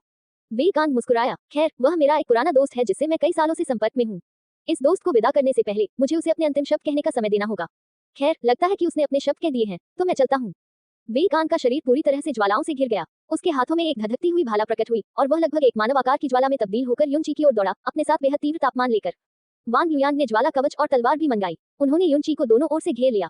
उस भयानक रूप से उच्च तापमान के कारण अंतरिक्ष विकृत हो गया। गर्मी के कारण उनके चारों ओर की हवा में लहरें उठने लगी, जिससे वे लगभग मायावी प्रतीत होने लगे। अचानक युनची की आंखें चमक उठी और वह सचमुच मुस्कुरा उठा। जिस व्यक्ति का वह इंतजार कर रहा था, वह आखिरकार आ गया था। अब अपने पुराने मनमुटाव को दूर करने का समय आ गया था। धमाका! युनची की बाहें कांप उठी और एक भयानक लाल ज्वाला भड़क उठी। गर्मी की लहरें हर दिशा में फैल गईं और वेई कान को झुलसा दिया। वेई कान, मुझे अपनी जान दे दो। हमेशा शांत और उदासीन रहने वाले ग्रैंड मास्टर युनची अचानक भड़क उठे। उनके हाथों में 3 मीटर लंबा एक धधकती ज्वाला भाला प्रकट हुआ। उसमें असीम विनाशकारी शक्ति समाहित थी जो धरती को नष्ट करने और आकाश को चीर डालने की इच्छा रखती थी। उनके हाथों में जो हथियार थे, वे असल में हथियार नहीं थे, बल्कि अत्यधिक संकुचित होकर उनके शरीर के बाहर आकार ले चुके ज्वाला के गोले थे। इन्हें ज्वाला के हथियार भी कहा जाता था। वह एक औषधि साधक की प्राण ज्वाला थी। यह उनके जीवन भर के परिश्रम का सार थी। इसकी विनाशकारी शक्ति अद्वितीय थी। कहा जाता था कि यदि इसे परम उच्च स्तर तक परिष्कृत किया जाए, तो यह आकाश को जलाकर समुद्रों को वाष्पीकृत कर सकती है। वेई कान और वांग लुयान की पहली प्रतिक्रिया पूरी तरह से सदमे वाली थी। उनके धधकते हथियार तेजी से हमले को रोकने के लिए आगे बढ़े। जब उनके तीनों ज्वाला निषेध आपस में टकराए, तो सभी ने अपने सामने एक तेज रोशनी का विस्फोट देखा जिससे उनकी आंखें चौंधिया गईं। तभी उन्हें एक भयानक विस्फोट की आवाज सुनाई दी और गर्मी की लहरों के कारण उन्हें ऐसा महसूस हुआ जैसे वे किसी भट्टी में हों। शी फैंग और बाकी लोगों के चेहरे के भाव एकदम बदल गए। वे इस लड़ाई के सबसे करीब थे, सिर्फ 30 मीटर दूर। उस लड़ाई के झटके भी उन्हें पूरी तरह झुलसा सकते थे, लेकिन हालांकि वे पीछे हटना चाहते थे, तब तक बहुत देर हो चुकी थी। उसी समय उनके सामने जमीन में एक तलवार धंस गई। शी फैंग और अन्य लोगों ने तुरंत देखा कि आकाश काला हो गया और मिट्टी की एक लहर ने उन्हें पूरी तरह से ढक लिया। जब शी फैंग आखिरकार उस उबलती हुई धरती से बाहर निकलने में कामयाब हुआ, तो उसने देखा कि 300 मीटर के दायरे में सब कुछ झुलसी हुई जमीन में बदल चुका था, जिससे खौलती भाप के साथ साथ एक अप्रिय गंध भी निकल रही थी। आप लोग पीछे हट जाइए, अब और इसमें शामिल मत होइए। चू याओ की आवाज उनके कानों में गूंजी। अभी अभी उन्हीं ने उनकी जान बचाई थी। वह उस तरह की भीषण गर्मी को रोक नहीं सकती थी, इसलिए उन्होंने सूझबूझ से धरती को ऊपर उठाकर शी फैंग और बाकी लोगों की रक्षा की। मिट्टी की मोटी परत से ढके होने के कारण वे पहले हमले में बच गए थे, अन्यथा भले ही वे मरे न हों, फिर भी बुरी तरह घायल हो जाते। शी फैंग का दल तुरंत पीछे हट गया। उनके ठीक पीछे कुछ 100 मीटर की दूरी पर फांसी का मंच था, लेकिन वे अभी वहां जाने की हिम्मत नहीं कर रहे थे। इसका कारण ये था कि वहां जल्लाद मौजूद थे और उन्हें डर था कि अगर वे जल्दबाजी करते तो चौथा राजकुमार अचानक पूरे लॉन परिवार को फांसी देने का आदेश दे सकता था।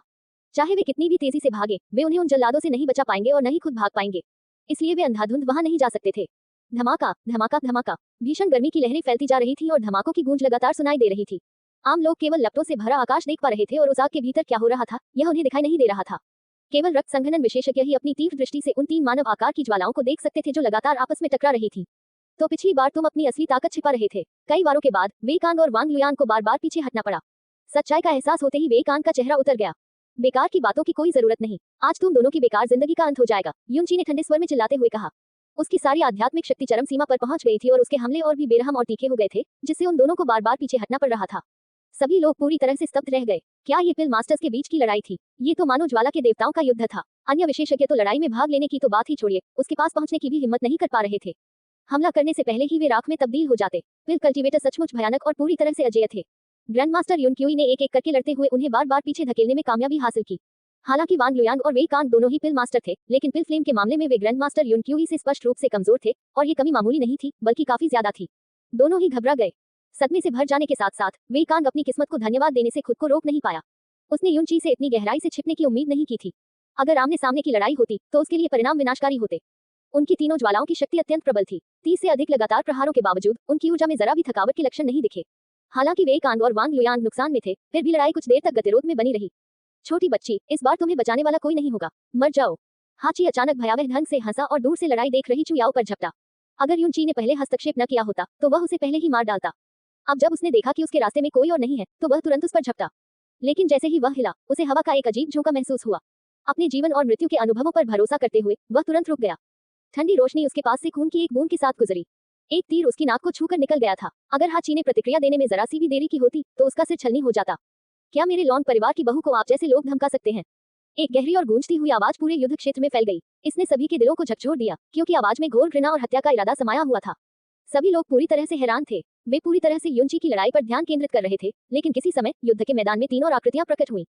सबसे आगे खड़ा व्यक्ति लंबा चौड़ा था, जिसकी नाक शेर जैसी, मुंह चौड़ा और भौहें तलवार जैसी थी।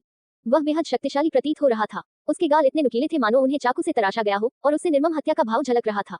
लॉन तियानक्सियाओ, वह साम्राज्य के 3 शीर्ष विशेषज्ञों में से एक था, सीमा दमन मार्क्विस लॉन तियानक्सियाओ, जिसकी प्रशंसा फीनिक्स क्राई में सबसे शक्तिशाली व्यक्ति के रूप में की जाती थी। चाहे वो फीनिक्स क्राई की तरफ के सैनिक हो या ग्रैंड जिया की तरफ के, सबकी धड़कनें तेज हो रही थी। उसके प्रभावशाली व्यक्तित्व से ही सब पूरी तरह दब गए थे। उसने महज एक तीर से टेंडन ट्रांसफॉर्मेशन विशेषज्ञ को लगभग मार ही डाला था। आखिर यह किस तरह की ताकत थी? सैन्य देवता की उसकी उपाधि निश्चित रूप से व्यर्थ नहीं थी। लोगों के आश्चर्य व्यक्त करने पर ही चुयाओ को एहसास हुआ कि ये लॉन चेन के पिता हैं। लेकिन लॉन तियानशियाओ द्वारा उन्हें बहू कहकर संबोधित करने पर उनका चेहरा शर्म से लाल हो गया। हालांकि उनके दिल में एक सुखद अनुभूति भी हुई। उसने अपना धनुष फिर खींचा और एक और तीर बिजली की गति से सीधे फांसी के मंच की ओर चला गया। तीर कमान से छूटते ही लगभग तुरंत उन तक पहुंच गया।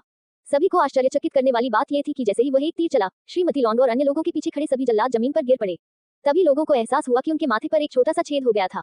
पूरा मैदान सन्नाटे में डूबा हुआ था। लॉन तियानशियाओ की तीरंदाजी इतनी अद्भुत थी कि उनकी समझ से परे थी। उसने सिर्फ एक तीर से 20 से अधिक लोगों को मार गिराया, जो सभी अलग अलग जगहों पर खड़े थे। वह सचमुच फीनिक्स क्राई का सबसे ताकतवर आदमी कहलाने के योग्य है। उसकी विस्फोटक तीर तकनीक लगभग पूर्णता के स्तर तक पहुंच चुकी है, शिया यूयू ने प्रशंसा करते हुए कहा। केवल टेंडन ट्रांसफॉर्मेशन के विशेषज्ञ ही लॉन तियानक्सियाओ के तीर की गूढ़ता को समझ पाए। वास्तव में लॉन तियानक्सियाओ ने अपनी आध्यात्मिक ऊर्जा का उपयोग करके तीर को धनुष की डोरी से निकलते ही तोड़ दिया था। तीर आगे की ओर जाते ही बिखर गया और 20 से अधिक पतले तीर बन गए, जिनसे उन जल्लादों की मौत हो गई। हालांकि वे इसे समझ सकते थे, लेकिन लॉन तियानशियाओ के अलावा ऐसा करने में सक्षम कोई और नहीं था। उसके तीर बर्बर कबीलों के दिलों में भय पैदा करने के लिए काफी थे। कौन जानता था कि उनके कितने विशेषज्ञ उसके हाथों मारे गए होंगे। यह अफवाह थी कि तीरंदाजी की ये कला लॉन तियानक्सियाओ द्वारा बनाई गई थी। आज हर किसी को उस एक तीर के पीछे छिपे आतंक के बारे में पता चला। लॉन तियानक्सियाओ के तीर से सभी जल्लाद मारे जाने के बाद चुयाओ, शी फैंग और अन्य सभी श्रीमती लॉन्ग और लॉन परिवार के बाकी सदस्यों के पास दौड़े। उन्होंने उनके बंधन खोले और उन्हें लॉन तियानक्सियाओ के पीछे खड़ा कर दिया। लॉन तियानक्सियाओ धीरे से मुड़ा और अपनी थकी हारी पत्नी को देखा। उसने धीमी आवाज में फुसफुसाते हुए कहा, क्षमा करें, मैंने आपको कष्ट पहुंचाया है। श्रीमती लॉन्ग ने सिर हिलाया। हम ही हैं जिन्होंने आपको बोझिल किया है। बस मुझे पता नहीं, चेन एयर, वह आगे नहीं बोल सकी। अगर उनका भी यही हाल हुआ था तो लॉन चेन की हालत शायद और भी बदतर थी। चिंता मत करो, चेन एयर ठीक हो जाएगी। मेरे लॉन तियानशियाओ के बेटे को इतनी आसानी से कैसे हराया जा सकता है? उसने अपनी पत्नी को दिलासा दिया। फिर उसने चुयाओ की ओर मुड़कर संतुष्टि से सिर हिलाया। लेकिन उस लड़के की नजर वाकई बहुत तेज है। वह मेरे लॉन परिवार के लिए इतनी अच्छी बहू लेकर आया है। चुयाओ तुरंत शर्मा गई और धीमी आवाज में बोली, चुयाओ अंकल लॉन को नमस्कार करती है। लॉन तियानक्सियाओ दिल खोलकर हंसा। फिर शी फैंग की ओर मुड़कर उसने उसके कंधों पर थपथपाते हुए कहा, शाबाश। फीनिक्स क्राई के सबसे ताकतवर व्यक्ति से प्रशंसा पाकर शी फैंग बेहद उत्साहित हो गया। आखिर ये किस तरह का सम्मान था? फैटी यू और बाकी लोग भी लॉन तियानक्सियाओ को श्रद्धा से देखते थे। दोनों साम्राज्यों के लाखों सैनिकों के सामने भी लॉन तियानशियाओ ने सामान्य व्यवहार किया, मानो उन्हें कोई परवाह ही न हो। उसने बिना किसी संकोच के मारने का आदेश दिया। आखिर यह किस प्रकार का साहस था? लेकिन जब लॉन तियानक्सियाओ ने अधमरी अवस्था में पड़े वाइल्ड को देखा तो उसका चेहरा उतर गया। पतिदेव, क्या वाइल्ड के घाव गंभीर हैं? श्रीमती लॉन कांप उठी। लॉन तियानक्सियाओ ने कोई जवाब नहीं दिया। इसके बजाय उन्होंने चुयाओ और अन्य लोगों को सबका ध्यान रखने के लिए कहा। फिर उन्होंने भयंकर लड़ाई लड़ रहे युनची की ओर मुड़कर सिर हिलाया। लॉन चेन के पत्रों में राजधानी की मौजूदा स्थिति का विस्तृत वर्णन था। यह उनके अपने विवरणों से भी कहीं अधिक विस्तृत था। लॉन तियानक्सियाओ, आपके पुत्र लॉन चेन ने एक जघन्य अपराध किया है, और दोनों साम्राज्यों के लिए। लॉन तियानशियाओ ने चौथे राजकुमार को रोकने के लिए हाथ हिलाया। तुम्हें अपनी झूठी और बनावटी बातों की जरूरत नहीं है। मैं लॉन तियानशियाओ साजिशें करना पसंद नहीं करता, लेकिन इसका मतलब यह नहीं कि मैं मूर्ख हूँ। अगर तुम कुछ जाल बिछाते हो तो क्या हुआ, मैं फिर भी आया हूँ। अगर तुम मेरे लॉन परिवार के लोगों को मारना चाहते हो तो आ जाओ, फिर देखते हैं तुम्हारे कितने लोग बचेंगे। लॉन तियानशियाओ के शब्द अत्यंत भावहीन थे, फिर भी उनमें खून की एक झलक थी। उनका अर्थ स्पष्ट था, वह आत्महत्या करने के इरादे से उनके जाल में नहीं फंसे थे, लेकिन अगर उनकी मृत्यु हुई तो वे उन्हें भी अपने साथ ले जाएंगे। जहां तक इस बात का सवाल है कि उसके साथ वास्तव में कौन कौन लोग मारे जाएंगे और कितने लोग मारे जाएंगे, यह एक ऐसा सवाल था जिसके बारे में लोग केवल अटकलें ही लगा सकते थे। वहां मौजूद हर व्यक्ति को ठंड का एक झोंका महसूस हुआ। दूर हो रही उस लड़ाई से आ रही गर्मी भी उस ठंड को रोक नहीं पा रही थी। लॉन तियानक्सियाओ सैनिकों की कई परतों के बीच अकेला खड़ा था, जिससे यह आभास होता था कि उसे हिलाया नहीं जा सकता। श्रीमती लॉन्ग उस परिचित चेहरे को देखकर स्नेह से भर उठी। 20 साल पहले वह ठीक उसी प्रभावशाली अंदाज से आकर्षित हुई थी जो पूरी दुनिया को अपने वश में रखता था। उसे देखकर उसे उसकी दुबली पतली काया का भी ख्याल आया। हालांकि वह उतना मांसपेशियों वाला नहीं था, लेकिन उसने एक बार यह भी कहा था कि वह अपने पिता की तरह एक सच्चा नायक बनेगा। ये देखकर कि लॉन्ग त्यानिक्सियाओ केवल अपने प्रभावशाली व्यवहार के बल पर सभी पर पूरी तरह से दबाव बनाने में सक्षम था, मार्क्विस यंग की आंखों में ईर्ष्या और घृणा भर गई। अपनी तलवार म्यान से निकालते हुए मार्क्विस यंग लॉन्ग त्यानिक्सियाओ की ओर दौड़ा और उस पर तलवार तान दी। लॉन्ग त्यानिक्सियाओ, आज मेरी तलवार वर्षों पहले मेरी उंगली पर लगे उस प्रतिशोध का बदला लेगी। लॉन्ग त्यानिक्सियाओ ने मार्क्विस यंग पर एक नजर डाली और उदासीनता से कहा, आप कौन हैं? अध्याय को पढ़ा हुआ चिन्हित किया गया। पिछला अध्याय 319 टिप्पणियां 2:1 एक टिप्पणी जोड़ने। ये टिप्पणी सबमिट करके मैं पुष्टि करता हूँ कि मैंने इसे पढ़ लिया है और स्वीकार कर लिया है। अपने दादा 7 साल पहले। तुम कौन हो? अरे यार ये तो बहुत मजेदार है। तुम कौन हो? अरे यार ये तो बहुत मजेदार है। 752 2 जवाब उत्तर देखें 30 लेफ्टिनेंट क्रीड 7 साल पहले। बेहद क्रूर। अब मुझे समझ आ गया कि लॉन चेन को ये क्रूरता कहाँ से मिली। बेहद क्रूर। अब मुझे समझ आ गया कि लॉन चेन को ये क्रूरता कहाँ से मिली। 2420 जवाब उत्तर देखें 3 साम्राज्यवाद 7 साल पहले। लोल लॉन त्यानशियाओ एक लीजेंड है। लोल लॉन त्यानशियाओ एक लीजेंड है। 1690 जवाब उत्तर देखें 1 शर्मिला 7 साल पहले। हा वो तुम कौन हो वाला सवाल तो कमाल का था। Tears of Joy. हा वो तुम कौन हो वाला सवाल तो कमाल का था। Tears of Joy. 90 जवाब उत्तर देखें 2 ऑरा वीआईपी 7 साल पहले। सिर्फ एक तीर से उसने 20 से ज्यादा लोगों को मार डाला। सबसे पहले मेरे दिमाग में यही आया, अरे वाह ये तो मैरी पॉपिंस है। सिर्फ एक तीर से उसने 20 से ज्यादा लोगों को मार डाला। सबसे पहले मेरे दिमाग में यही आया, अरे वाह ये तो मैरी पॉपिंस है। 58 जवाब उत्तर देखें 3 बूढ़ा विकृत 6 साल पहले। वो आखिरी वाक्य rolling on the floor laughing बाप जैसा बेटा। दुश्मनों को गुस्सा दिलाने की उनकी कला बेमिसाल है।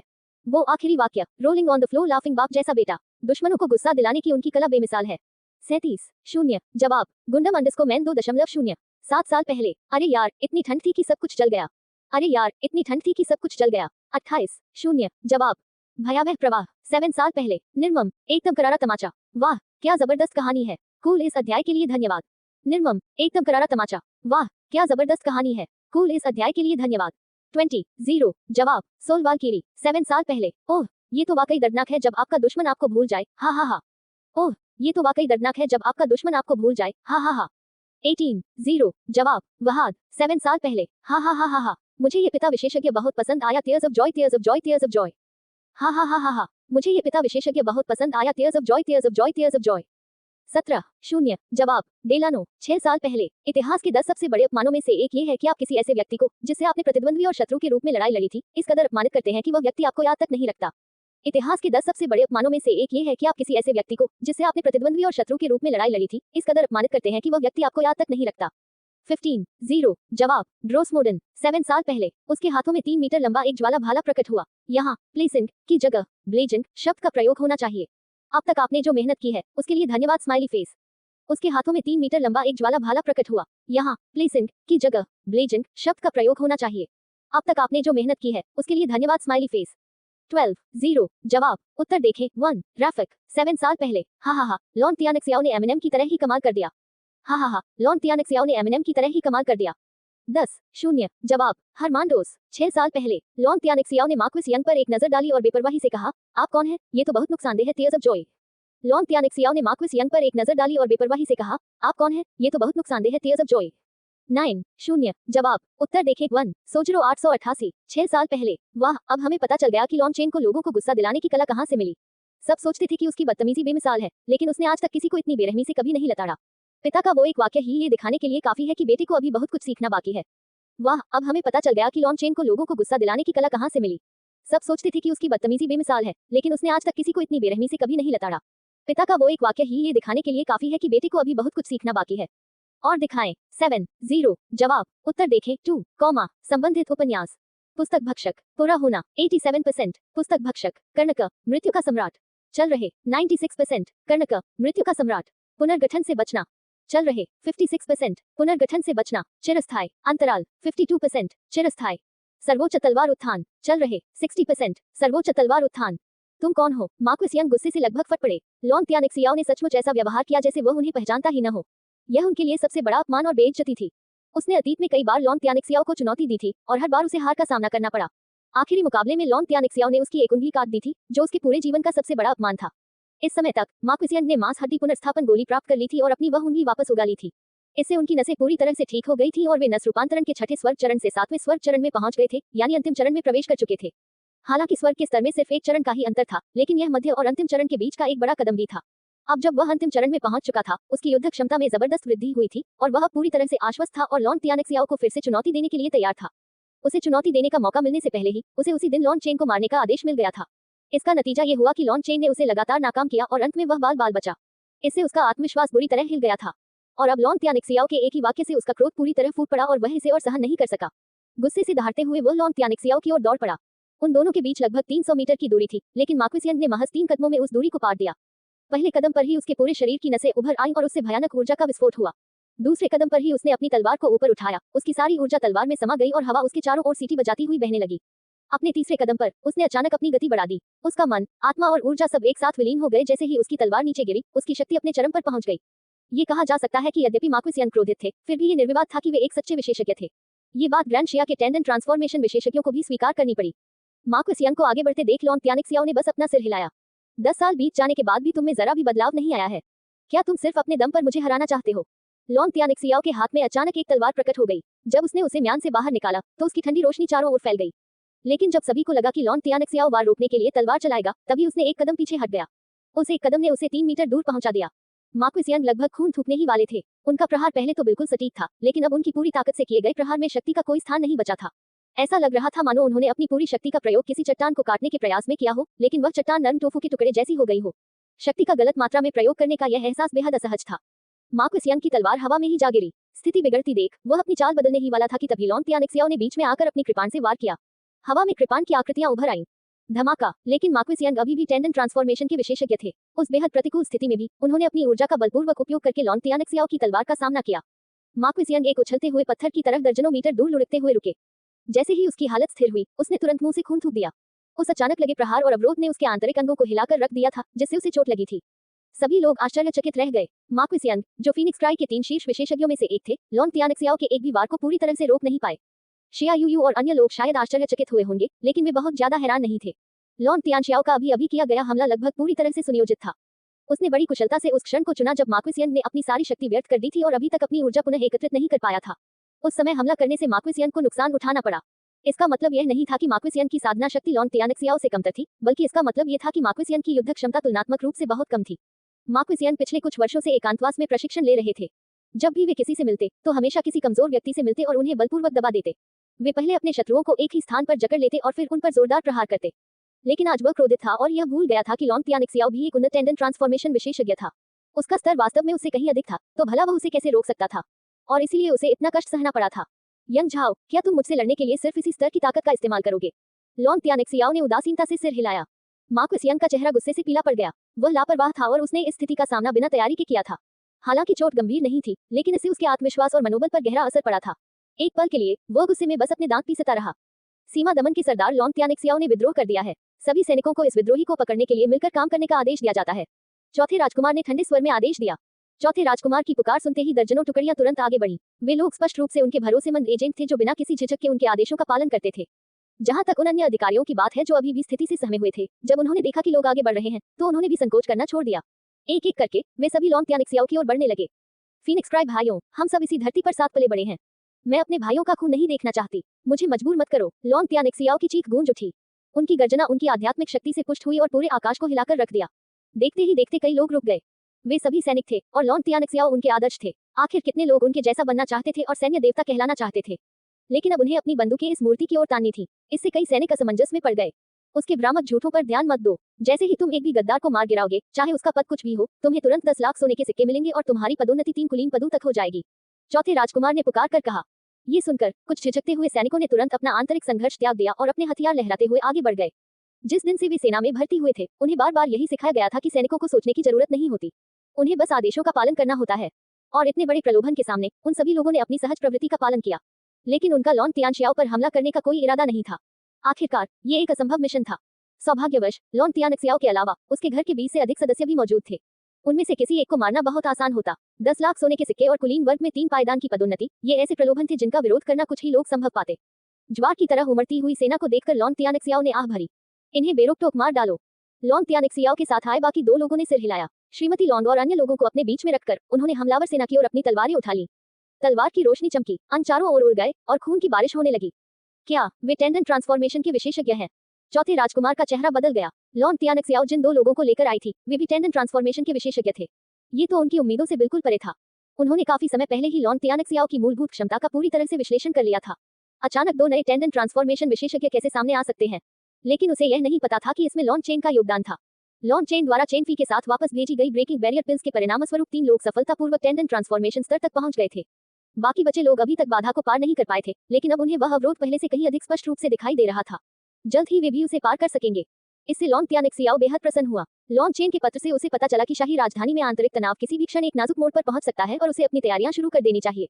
कुछ क्षण विचार करने के बाद लॉन तियानक्सियाओ ने चुपके से अपनी पूरी सेना एकत्रित की और बर्बर कबीलों की ओर बढ़ा। लेकिन उसे ये देखकर आश्चर्य हुआ कि बर्बर कबीले भी एक बड़े युद्ध की तैयारी में एकत्रित हो रहे थे। हालांकि जैसे ही उसने ये देखा, उसने तुरंत उन 3 टेंडेंट ट्रांसफॉर्मेशन विशेषज्ञों को लाखों की संख्या वाली विशाल बर्बर सेना के पास भेज दिया। 4 टेंडेंट ट्रांसफॉर्मेशन विशेषज्ञों के हमले और साथ ही छुपकर किए गए हमले के कारण बर्बर सेना को भारी नुकसान उठाना पड़ा। उनकी अधिकांश सेना मारी गई और बाकी बचे सैनिक पहाड़ों में भाग गए।